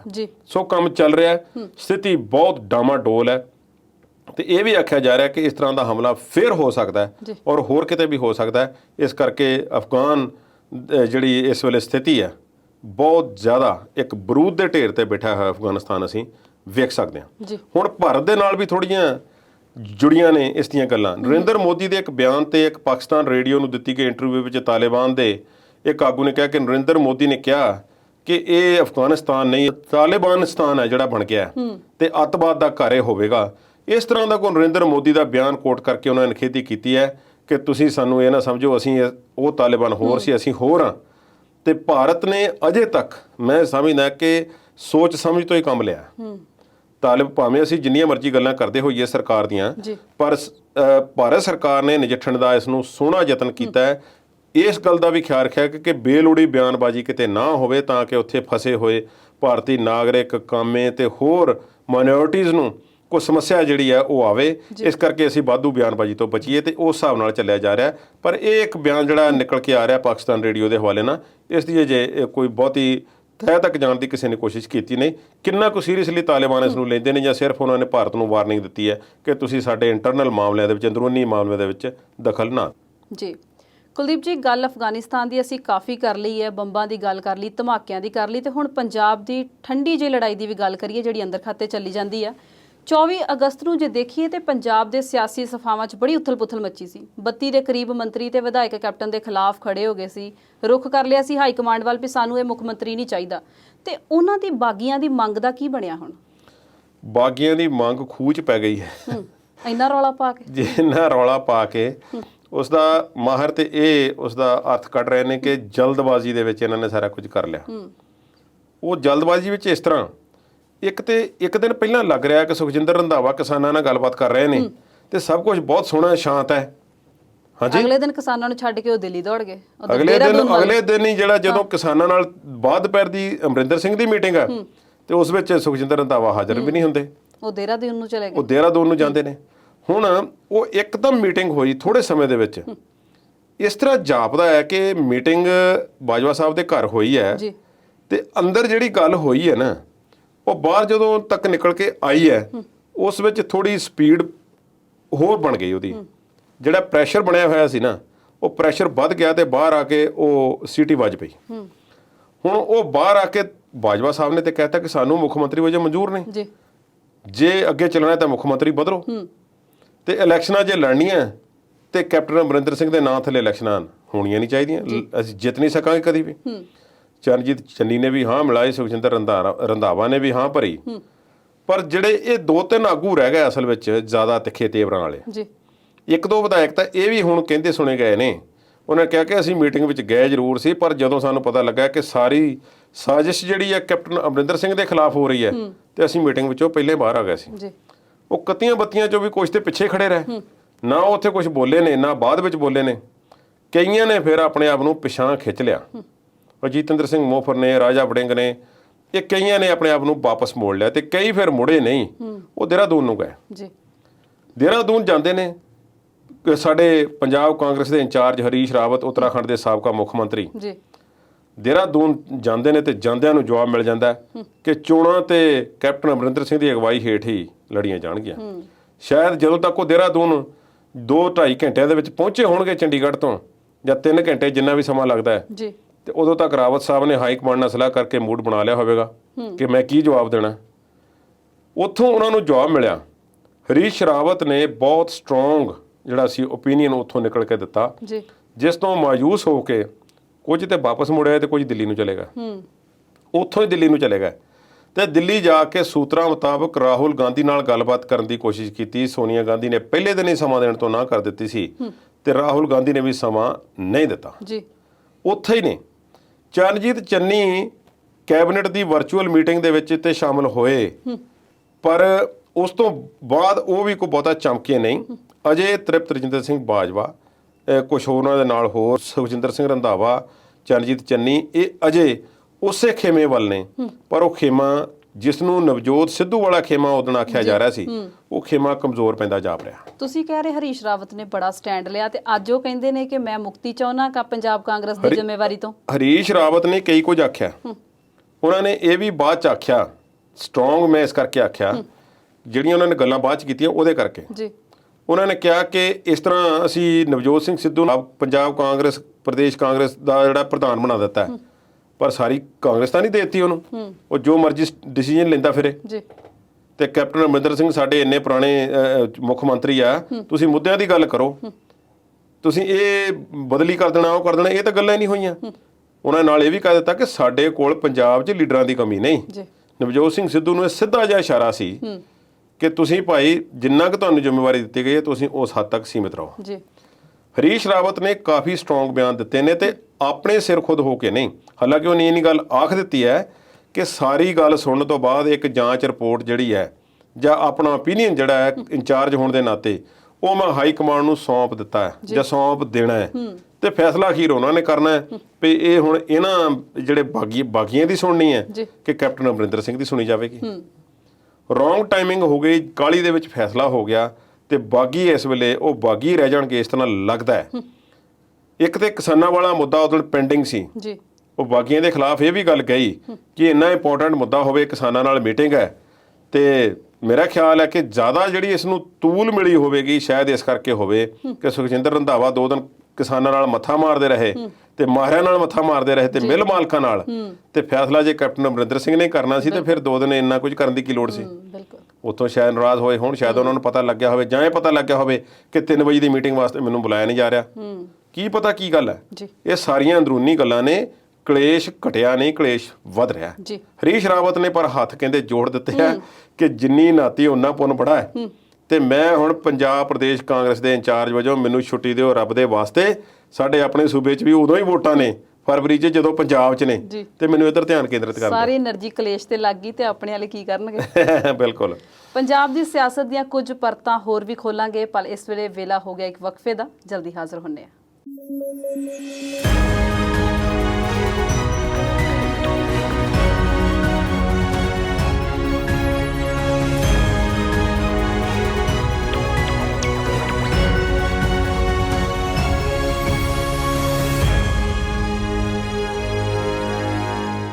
ਪੰਜਾਬੀ ਨੈਸ਼ਨਲ ਟੀਵੀ ਦੇ ਨਾਲ ਬਣੇ ਰਹਿਣ ਲਈ ਤੁਹਾਡਾ ਬਹੁਤ-ਬਹੁਤ ਸ਼ੁਕਰੀਆ। ਕੁਲਦੀਪ ਜੀ, ਗੱਲ ਕਰ ਰਹੇ ਪੰਜਾਬ ਦੀ ਸਿਆਸਤ ਦੀ, ਤੇ ਕੱਲ ਪਰਸੋਂ ਰਾਵਤ ਸਾਹਿਬ ਕਹਿੰਦੇ ਸੀ ਵੀ ਸਿੱਧੂ ਸਾਹਿਬ ਨੇ ਜਿਹੜਾ ਫੈਸਲਾ ਲਿਆ ਸਲਾਹਕਾਰਾਂ ਦਾ, ਸਲਾਹਕਾਰ ਭਾਵੇਂ ਚੁਣ ਲਏ ਨੇ, ਹਾਈ ਕਮਾਂਡ ਨੇ ਨਹੀਂ ਚੁਣੇ, ਸਿੱਧੂ ਨੇ ਚੁਣੇ ਨੇ, ਪਰ ਆਪਾਂ ਬਦਲ ਸਕਦੇ ਹਾਂ। ਤੇ ਅੱਜ ਮਾਲਵਿੰਦਰ ਸਿੰਘ ਮਾਲੀ ਦੇ ਅਸਤੀਫੇ ਦੀ ਖਬਰ ਆ, ਅਸਤੀਫਾ ਦੇ ਦਿੱਤਾ ਜਾਂ ਲੈ ਲਿਆ? ਅਸਲ 'ਚ ਜਦੋਂ ਕੋਈ ਕਿਸੇ ਤੋਂ ਗਲਤ ਬਿਆਨੀ ਹੋ ਜਾਵੇ ਨਾ, ਉਸ ਤੋਂ ਛੇਤੀ ਖੜਾ ਛਡਾਉਣ ਦੇ ਇੱਕੋ ਹੀ ਤਰੀਕਾ ਹੁੰਦਾ। ਖਹਿੜਾ ਛਡਾਉਣ ਤੋਂ ਪਹਿਲਾਂ ਐਡੀ ਪੋਸਟ ਪਾਈ ਮਾਲੀ ਸਾਹਿਬ ਨੇ ਜੀ। ਨਹੀਂ, ਉਹ ਚਲੋ ਮਾਲੀ ਸਾਹਿਬ ਆਪਣੇ ਤੌਰ ਤੇ ਪਾ ਸਕਦੇ ਨੇ, ਪਰ ਸਿੱਧੂ ਜਿਹੜਾ ਸੀ ਉਹ ਸਿੱਧੂ ਉਸ ਦੇ ਨਾਲ ਫਸ ਰਿਹਾ ਸੀ ਉਸ ਚੱਕਰ। ਮੈਂ ਸਿੱਧੂ ਦੇ ਪੁਆਇੰਟ ਆਫ ਵਿਊ ਤੋਂ ਗੱਲ ਕਰ ਰਿਹਾ। ਮਾਲਵਿੰਦਰ ਮਾਲੀ ਕੁਝ ਵੀ ਆਖ ਸਕਦੇ ਨੇ ਤੇ ਡਾਕਟਰ ਪਿਆਰੇ ਲਾਲ ਗਰਗ ਕੁਝ ਵੀ ਆ ਸਕਦੇ ਨੇ, ਪਰ ਨਵਜੋਤ ਸਿੰਘ ਸਿੱਧੂ ਲਈ ਉਹ ਕਿਵੇਂ ਮੁਸ਼ਕਲਾਂ ਖੜੀਆਂ ਕਰ ਰਹੇ ਸੀ, ਮੈਂ ਉਸ ਪੱਖ ਦੀ ਗੱਲ ਕਰ ਰਿਹਾ।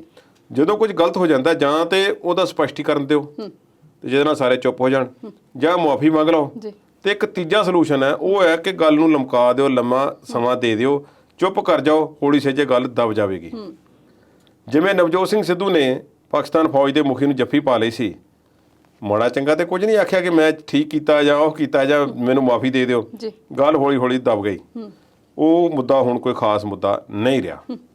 ਪਰ ਸਲਾਹਕਾਰਾਂ ਦੇ ਮਾਮਲੇ ਦੇ ਵਿੱਚ ਗੱਲ ਦਬੀ ਨਹੀਂ। ਇਸ ਤਰ੍ਹਾਂ ਪਹਿਲਾਂ ਗੱਲ ਇੱਕ ਦੋ ਨੇ ਆਖ ਦਿੱਤੀ ਕਿ ਉਹਦੇ ਆਪਣੇ ਨਿੱਜੀ ਸਲਾਹਕਾਰ ਨੇ, ਭਾਈ ਉਹ ਗੱਲ ਕਰ ਸਕਦੇ ਨੇ, ਪਰ ਅਸੀਂ ਤੇ ਉਸੇ ਗੱਲ ਤੇ ਯਕੀਨ ਕਰਨਾ ਜੋ ਨਵਜੋਤ ਸਿੱਧੂ ਕਹਿੰਦੇ ਨੇ। ਹੁਣ ਡਾਕਟਰ ਪਿਆਰੇ ਲਾਲ ਗਰਗ ਪਹਿਲੇ ਦਿਨ ਹੀ ਪਿੱਛੇ ਹਟ ਗਏ ਸਨ, ਮਾਲਵਿੰਦਰ ਮਾਲੀ ਜੁੜ ਤਾਂ ਗਏ, ਨਵਜੋਤ ਸਿੰਘ ਸਿੱਧੂ ਦਾ ਜ਼ਿਕਰ ਉਹ ਆਪਣੀ ਹਰ ਪੋਸਟ ਵਿੱਚ ਕਰਦੇ ਰਹੇ ਨੇ ਪਹਿਲਾਂ ਵੀ, ਤੇ ਮੁਹੰਮਦ ਮੁਸਤਫਾ ਉਹ ਨਾਲ ਹਨ ਜਾਂ ਨਹੀਂ ਇਸ ਗੱਲ ਦਾ ਅੱਜ ਪਤਾ ਨਹੀਂ ਹੈ। ਹੁਣ ਇਹ ਮਾਲਵਿੰਦਰ ਮਾਲੀ ਪਿੱਛੇ ਹਟ ਗਏ ਨੇ। ਉਹ ਸ਼ਾਇਦ ਨਵਜੋਤ ਸਿੰਘ ਸਿੱਧੂ ਨੇ ਉਹਨਾਂ ਨੂੰ ਇਸ਼ਾਰਾ ਕੀਤਾ ਹੋਵੇਗਾ, ਭਾਈ ਵੀ ਜੇ ਤੁਸੀਂ ਤਿੱਖੇ ਤੇਵਰ ਇਸੇ ਤਰ੍ਹਾਂ ਰੱਖਣੇ ਨੇ ਤੇ ਮੇਰੇ ਕੋਲੋਂ ਥਾਂ ਥਾਂ ਜਵਾਬ ਨਹੀਂ ਜੇ ਦਿੱਤਾ ਜਾਣਾ, ਕਿਉਂਕਿ ਤੁਸੀਂ ਆਜ਼ਾਦ ਵਿਅਕਤੀ ਹੋ ਤੇ ਮੈਂ ਤੇ ਇੱਕ ਪਾਰਟੀ ਦੀ ਵਿਚਾਰਧਾਰਾ ਨਾਲ ਬੱਝਿਆ ਹੋਇਆ ਤੇ ਮੈਨੂੰ ਤੇ ਉਸ ਲਾਈਨ ਤੇ ਬੋਲਣਾ ਪੈਣਾ। ਹਕਾਮਾਂ ਦਾ ਹੁਕਮ ਵੀ ਕੋਈ ਚੀਜ਼ ਹੁੰਦੀ ਹੈ, ਤੁਸੀਂ ਆਪਣੇ ਮਨ ਦੀ ਗੱਲ ਜਿਹੜੀ ਆਪਣੇ ਕੋਲ ਰੱਖੋ। ਸ਼ਾਇਦ ਇਸੇ ਕਰਕੇ ਨਵਜੋਤ ਸਿੰਘ ਸਿੱਧੂ 2-3 ਦਿਨ ਚੁੱਪ ਹੀ ਰਹੇ ਨੇ। ਜਿੱਦਣ ਕਿਸਾਨਾਂ ਨਾਲ ਆਖਰੀ ਮੀਟਿੰਗ ਸੀ ਤੇ ਗੰਨੇ ਦੇ ਭਾਅ ਦਾ ਫੈਸਲਾ ਹੋਇਆ, ਉਸ ਨੇ ਇੰਨੀ ਗੱਲ ਆਖੀ ਕਿ ਸਾਨੂੰ ਹਰਿਆਣੇ ਨਾਲੋਂ ਤੇ ਵੱਧ ਮਿਲਣਾ ਚਾਹੀਦਾ ਜਾਂ ਹਰਿਆਣੇ ਜਿੰਨਾ ਤਾਂ ਹੋਵੇ। ਤੇ ਕੈਪਟਨ ਸਾਹਿਬ ਨੇ 200 ਕਹਿੰਦੇ ਜੀ ਸਾਰੀ ਗੱਲ ਹੋ ਗਈ, ਆ ਜੀ 360 ਇੰਨਾ ਕਹਿ ਕੇ ਉੱਠ ਪਏ ਨੇ ਮੀਟਿੰਗ 'ਚ ਤੇ ਮਠਿਆਈ ਖਾਧੀ ਆ ਉਹਨਾਂ ਨੇ। ਹੁਣ ਇਹ ਮਾਲਵਿੰਦਰ ਮਾਲੀ ਵਾਲਾ ਮਸਲਾ ਜਿਹੜਾ ਇਸ ਤੇ ਹਰੀਸ਼ ਰਾਵਤ ਕੋਲ ਵੀ ਗੱਲ ਜਦੋਂ ਪਹੁੰਚੀ, ਉਹਨਾਂ ਕਿਹਾ ਇਹ ਠੀਕ ਹੈ ਪਰ ਇਹ ਨਹੀਂ ਵੀ ਜੋ ਮਰਜ਼ੀ ਬੋਲਣ, ਕਸ਼ਮੀਰ ਦੇ ਮੁੱਦੇ ਤੇ ਅਸੀਂ ਕੋਈ ਜਿਹੜਾ ਗੱਲ ਕਰ ਲਈ ਨਹੀਂ ਚਾਹਾਂਗੇ, ਤੇ ਪਾਕਿਸਤਾਨ ਦੇ ਮੁੱਦੇ ਤੇ ਜੇ ਕੋਈ ਇਸ ਤਰ੍ਹਾਂ ਦੇ ਬਿਆਨ ਦਿੰਦਾ ਤੇ ਗਲਤ ਗੱਲ ਹੈ, ਤੇ ਅਸੀਂ ਸਲਾਹਕਾਰ ਜੇ ਉਹਨੇ ਰੱਖੇ ਹੋਏ ਤੇ ਅਸੀਂ ਉਹਨਾਂ ਨੂੰ ਪਾਸੇ ਵੀ ਕਰ ਸਕਦੇ ਹਾਂ। ਸਾਰੇ ਹੀ ਬਿਆਨ ਜਿਵੇਂ ਪਹਿਲਾਂ ਆਖਿਆ ਸੀ, ਹਰੀਸ਼ ਰਾਵਤ ਦੇ ਨਵਜੋਤ ਸਿੰਘ ਸਿੱਧੂ ਨੂੰ ਬਹੁਤ ਸਟਰੋਂਗਲੀ ਜਿਹੜਾ ਹੈ ਉਹਨਾਂ ਨੇ ਜਿਹੜਾ ਸੀ ਉਹ ਮੋਹਰਿਓਂ ਘੇਰਿਆ ਤੇ ਉਹਨਾਂ ਨੂੰ ਜਵਾਬ ਦਿੱਤੇ ਨੇ, ਭਾਵੇਂ ਹਾਈ ਕਮਾਂਡ ਦੇ ਇਸ਼ਾਰੇ ਤੇ ਹੋਣ, ਭਾਵੇਂ ਕਿਸੇ ਹੋਰ ਦੇ ਇਸ਼ਾਰੇ ਤੇ ਹੋਣ।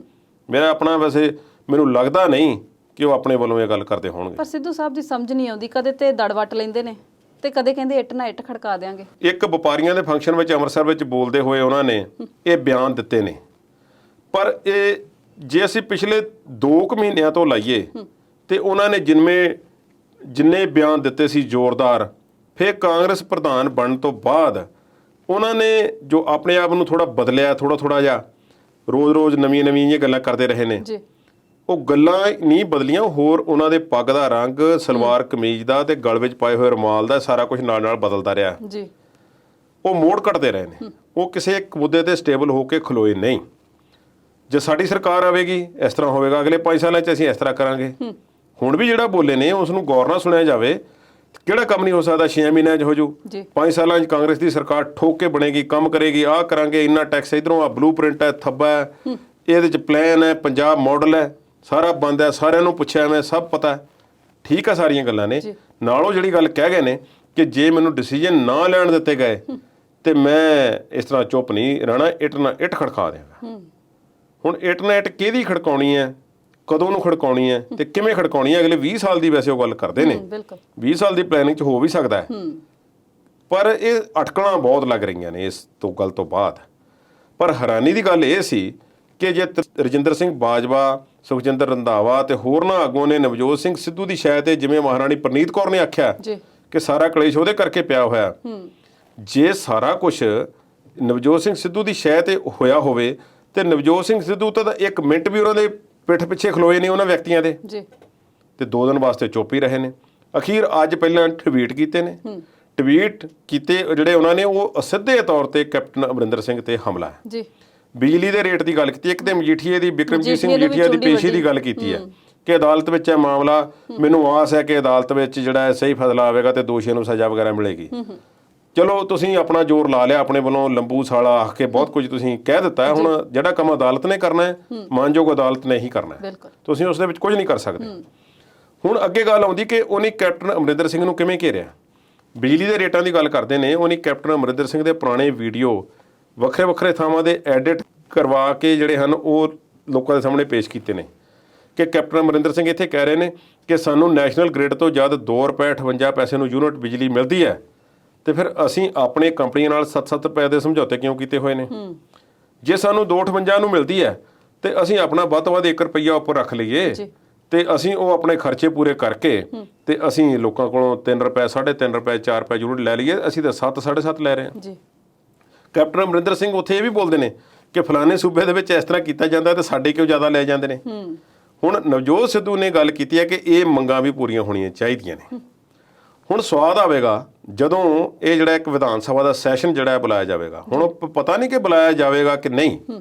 ਜੇ ਉਹ ਬੁਲਾਇਆ ਜਾਂਦਾ ਤੇ ਫਿਰ ਉੱਥੇ ਕੌਣ ਕੀ ਬੋਲਦਾ ਹੈ ਤੇ ਨਵਜੋਤ ਸਿੰਘ ਸਿੱਧੂ ਉੱਥੇ ਜਾਂਦੇ ਵੀ ਨੇ ਕਿ ਨਹੀਂ ਜਾਂਦੇ। ਇੱਕ ਕਨਸਟੀਟਿਊਐਂਟ ਹੋਣ ਦੇ ਨਾਤੇ ਉਹਨਾਂ ਦਾ ਜਾਣਾ ਬਣਦਾ ਵੀ ਹੈ, ਜੇ ਨਹੀਂ ਜਾਂਦੇ ਤਾਂ ਬਹੁਤ ਗੈਰ ਜ਼ਿੰਮੇਵਾਰਾਨਾ ਕਦਮ ਹੋਵੇਗਾ। ਜੇ ਉਹ ਜਾਂਦੇ ਨੇ ਤਾਂ ਕੀ ਉੱਥੇ ਉਹ ਹੀ ਲੰਬੂ ਸਾਲੇ ਵਾਲੀ ਰੱਟ ਜੀਜੇ ਸਾਲੇ ਵਾਲੀ ਰੱਟ ਲਗਾਈ ਰੱਖਣਗੇ, ਕੋਈ ਕੰਮ ਦੀ ਗੱਲ ਵੀ ਹੋਵੇਗੀ। ਨਵਜੋਤ ਸਿੰਘ ਸਿੱਧੂ ਇਸ ਵੇਲੇ ਪੱਤੇ ਖੋਲ ਨਹੀਂ ਰਹੇ ਸਹੀ ਮਾਇਨਿਆਂ ਦੇ ਵਿੱਚ। ਕੁਛ ਮਾਹਰ ਅਜੇ ਵੀ ਯਕੀਨ ਕਰਦੇ ਨੇ ਇਸ ਗੱਲ ਤੇ, ਅਟਕਲਾਂ ਤੇ, ਔਰ ਕੁਛ ਉਹ ਸਮਝਦੇ ਨੇ ਕਿ ਨਵਜੋਤ ਸਿੰਘ ਸਿੱਧੂ ਨੇ ਅਗਲੀ ਇਲੈਕਸ਼ਨ ਕਾਂਗਰਸ ਦੇ ਝੰਡੇ ਥੱਲੇ ਨਹੀਂ ਲੜਨੀ। ਉਹ ਕਿੱਧਰ ਜਾਣਗੇ, ਕੀ ਕਰਨਗੇ, ਆਜ਼ਾਦ ਖੜਨਗੇ, ਕੁਝ ਵੀ ਹੋਵੇਗਾ, ਜਾਂ ਲੜਨਗੇ ਨਹੀਂ ਜਾਂ ਮੁੱਦਿਆਂ ਦੀ ਗੱਲ ਹੀ ਚੁੱਕੀ ਰੱਖਣਗੇ, ਇਸ ਗੱਲ ਬਾਰੇ ਪਤਾ ਕੁਝ ਨਹੀਂ। ਪਰ ਨਵਜੋਤ ਸਿੰਘ ਸਿੱਧੂ ਇਸ ਵੇਲੇ ਥੋੜੇ ਜਿਹਾ ਫੇਰ ਤਿੱਖੇ ਹੋ ਗਏ ਨੇ, ਪਰ 2-3 ਦਿਨ ਉਹਨਾਂ ਨੂੰ ਚੁੱਪ ਰਹਿਣਾ ਪਿਆ।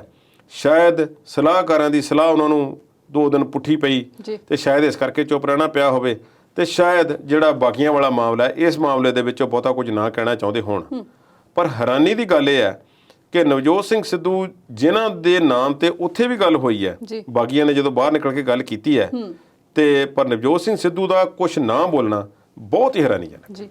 ਕਾਂਗਰਸੀਆਂ ਦੇ ਕਲੇਸ਼ 'ਚ ਇਹ ਵੀ ਪਤਾ ਲੱਗਾ ਕਿ ਕੁਝ ਕਾਂਗਰਸੀਆਂ ਨੇ ਰਾਤਰੀ ਭੋਜ ਕੀਤਾ। ਕਿੰਨੇ ਖਾਧੀਆਂ ਸਿਆਸੀ ਰੋਟੀਆਂ ਤੇ ਰਾਣਾ ਗੁਰਮੀਤ ਸਿੰਘ ਸੋਢੀ ਸਾਡੇ ਖੇਡ ਮੰਤਰੀ, ਉਹਨਾਂ ਨੇ ਆਪਣੀ ਰਿਹਾਇਸ਼ ਤੇ ਕੱਲ ਜੇ ਤੇ ਕੈਪਟਨ ਅਮਰਿੰਦਰ ਸਿੰਘ ਦੇ ਮੀਡੀਆ ਸਲਾਹਕਾਰ ਦੀ ਗੱਲ ਮੰਨੀ ਜਾਵੇ ਤੇ ਉਸ ਦਾਵਤ ਦੇ ਵਿੱਚ ਇੱਕ ਅਖਬਾਰ ਨੇ ਦਾਵਤ ਲਫ਼ਜ਼ ਵਰਤਿਆ 8 ਮੈਂਬਰ ਪਾਰਲੀਮੈਂਟ ਤੇ 58 MLA ਉਹਨਾਂ ਨੇ ਕਿਹਾ। ਪਰ ਇਹਨਾਂ ਕੋ ਪਤਾ ਲੱਗਾ ਕਿ ਸਾਰੇ ਮੈਂਬਰ ਪਾਰਲੀਮੈਂਟ ਤਾਂ ਨਹੀਂ, ਪਰ 55 ਕੋ MLA ਉੱਥੇ ਸਨ, ਫੁਲਕਾ ਛਕਣ ਆਏ ਹੋਏ ਸਨ। ਗੱਲਬਾਤ ਉੱਥੇ ਹੋਈ ਹੈ। ਇਹ ਭਾਵੇਂ ਫੁਲਕੇ ਦਾ ਬਹਾਨਾ ਹੋਵੇ, ਚਾਹੇ ਦਾਵਤ ਹੋਵੇ, ਚਾਹੇ ਇਕੱਠੇ ਮਿਲ ਬੈਠ ਕੇ ਕੋਈ ਹੋਰ ਗੱਲਾਂ ਕੀਤੀਆਂ ਹੋਣ, ਪਰ ਅਸਲ ਵਿੱਚ ਇਹ ਸ਼ਕਤੀ ਪ੍ਰਦਰਸ਼ਨ ਸੀ। ਸਿੱਧੂ ਖੇਮੇ ਨੂੰ, ਬਾਜਵਾ ਖੇਮੇ ਨੂੰ, ਸਾਰਿਆਂ ਨੂੰ ਇਹ ਦਰਸਾਇਆ ਗਿਆ ਕਿ ਸਾਡੇ ਵਿੱਚ ਤਾਕਤ ਹੈ। ਕੈਪਟਨ ਅਮਰਿੰਦਰ ਸਿੰਘ ਅਜੇ ਕਾਇਮ ਦਾਇਮ ਨੇ ਤੇ ਉਹਨਾਂ ਦੀ ਗੱਦੀ ਨੂੰ, ਕੁਰਸੀ ਨੂੰ ਅਜੇ ਕੋਈ ਖਤਰਾ ਨਹੀਂ। ਇਸ ਦੇ ਵਿੱਚ ਜਿਹੜੇ ਵਿਅਕਤੀ ਕੈਪਟਨ ਖੇਮੇ ਦੇ ਖਾਸ ਤੌਰ ਤੇ ਪਹਿਲੇ ਦਿਨ ਤੋਂ ਰਹੇ ਨੇ, ਉਹ ਤਾਂ ਸ਼ਾਮਲ ਹੋਣੇ ਹੀ ਸੀ। ਵੀ ਉਹਨਾਂ ਵਿੱਚੋਂ ਵੀ ਬਹੁਤੇ ਸ਼ਾਮਲ ਸੀ ਜਿਹੜੇ ਨਵਜੋਤ ਸਿੰਘ ਸਿੱਧੂ ਦੇ ਮਗਰ ਕਾਟਣ ਵਾਲੀ ਗਿਣਤੀ ਵਿੱਚ ਆਉਂਦੇ ਸਨ, ਕਿਉਂਕਿ ਟੋਟਲ ਤੇ 80 ਕੁ ਨੇ। 80 ਵਿੱਚੋਂ ਜੇ 61 ਉਦਣ ਗਏ ਸੀ ਤੇ ਕੈਪਟਨ ਵਾਲੇ ਖੇਮੇ ਤੇ 20 ਰਹਿ ਗਏ ਸਨ।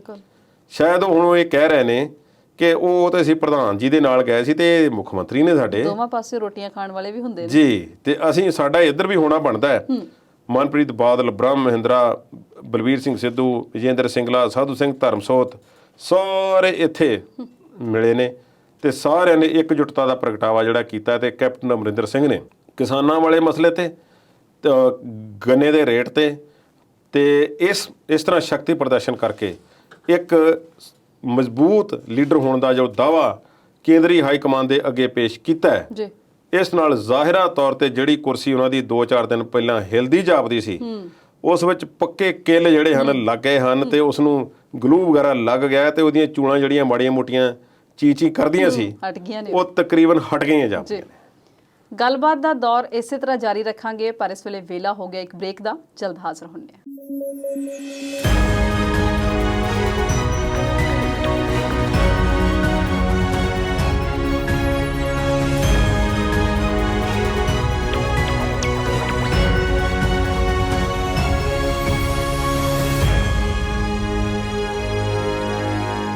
ਪ੍ਰੋਗਰਾਮ ਦੇ ਅਖੀਰਲੇ ਹਿੱਸੇ ਵਿੱਚ ਵਿਚਾਰ ਚਰਚਾ ਦੇਖ ਰਹੇ ਦਰਸ਼ਕਾਂ ਦਾ ਸਵਾਗਤ ਕਰਦੇ ਹਾਂ। ਕੁਲਦੀਪ ਜੀ, ਗੱਲ ਅਫਗਾਨਿਸਤਾਨ ਦੀ ਵੀ ਕਰ ਲਈ ਹੈ, ਪੰਜਾਬ ਦੀ ਵੀ ਕਰ ਲਈ ਹੈ ਤੇ ਹੁਣ ਜਰਾ ਯੂਪੀ ਦੀ ਕਰ ਲਈਏ। ਪੰਜਾਬ ਤੋਂ ਬਾਅਦ ਹੁਣ ਯੂਪੀ ਦੇ ਕਿਸਾਨ ਕੀ ਮੰਗ ਰਹੇ ਨੇ? ਜਿਵੇਂ ਪੰਜਾਬ ਦੇ ਵਿੱਚ ਚੋਣਾਂ ਨੇ ਅਗਲੇ ਸਾਲ, ਉਸੇ ਤਰ੍ਹਾਂ ਯੂਪੀ 'ਚ ਚੋਣਾਂ ਨੇ। ਜਿਵੇਂ ਪੰਜਾਬ 'ਚ ਪਿਛਲੇ 4 ਸਾਲ ਗੰਨੇ ਦਾ ਭਾਅ ਨਹੀਂ ਸੀ ਵਧਿਆ, ਉਸੇ ਤਰ੍ਹਾਂ ਯੂਪੀ ਵਿੱਚ ਪਿਛਲੇ 5 ਸਾਲਾਂ ਤੋਂ ਭਾਅ ਨਹੀਂ ਵਧਿਆ।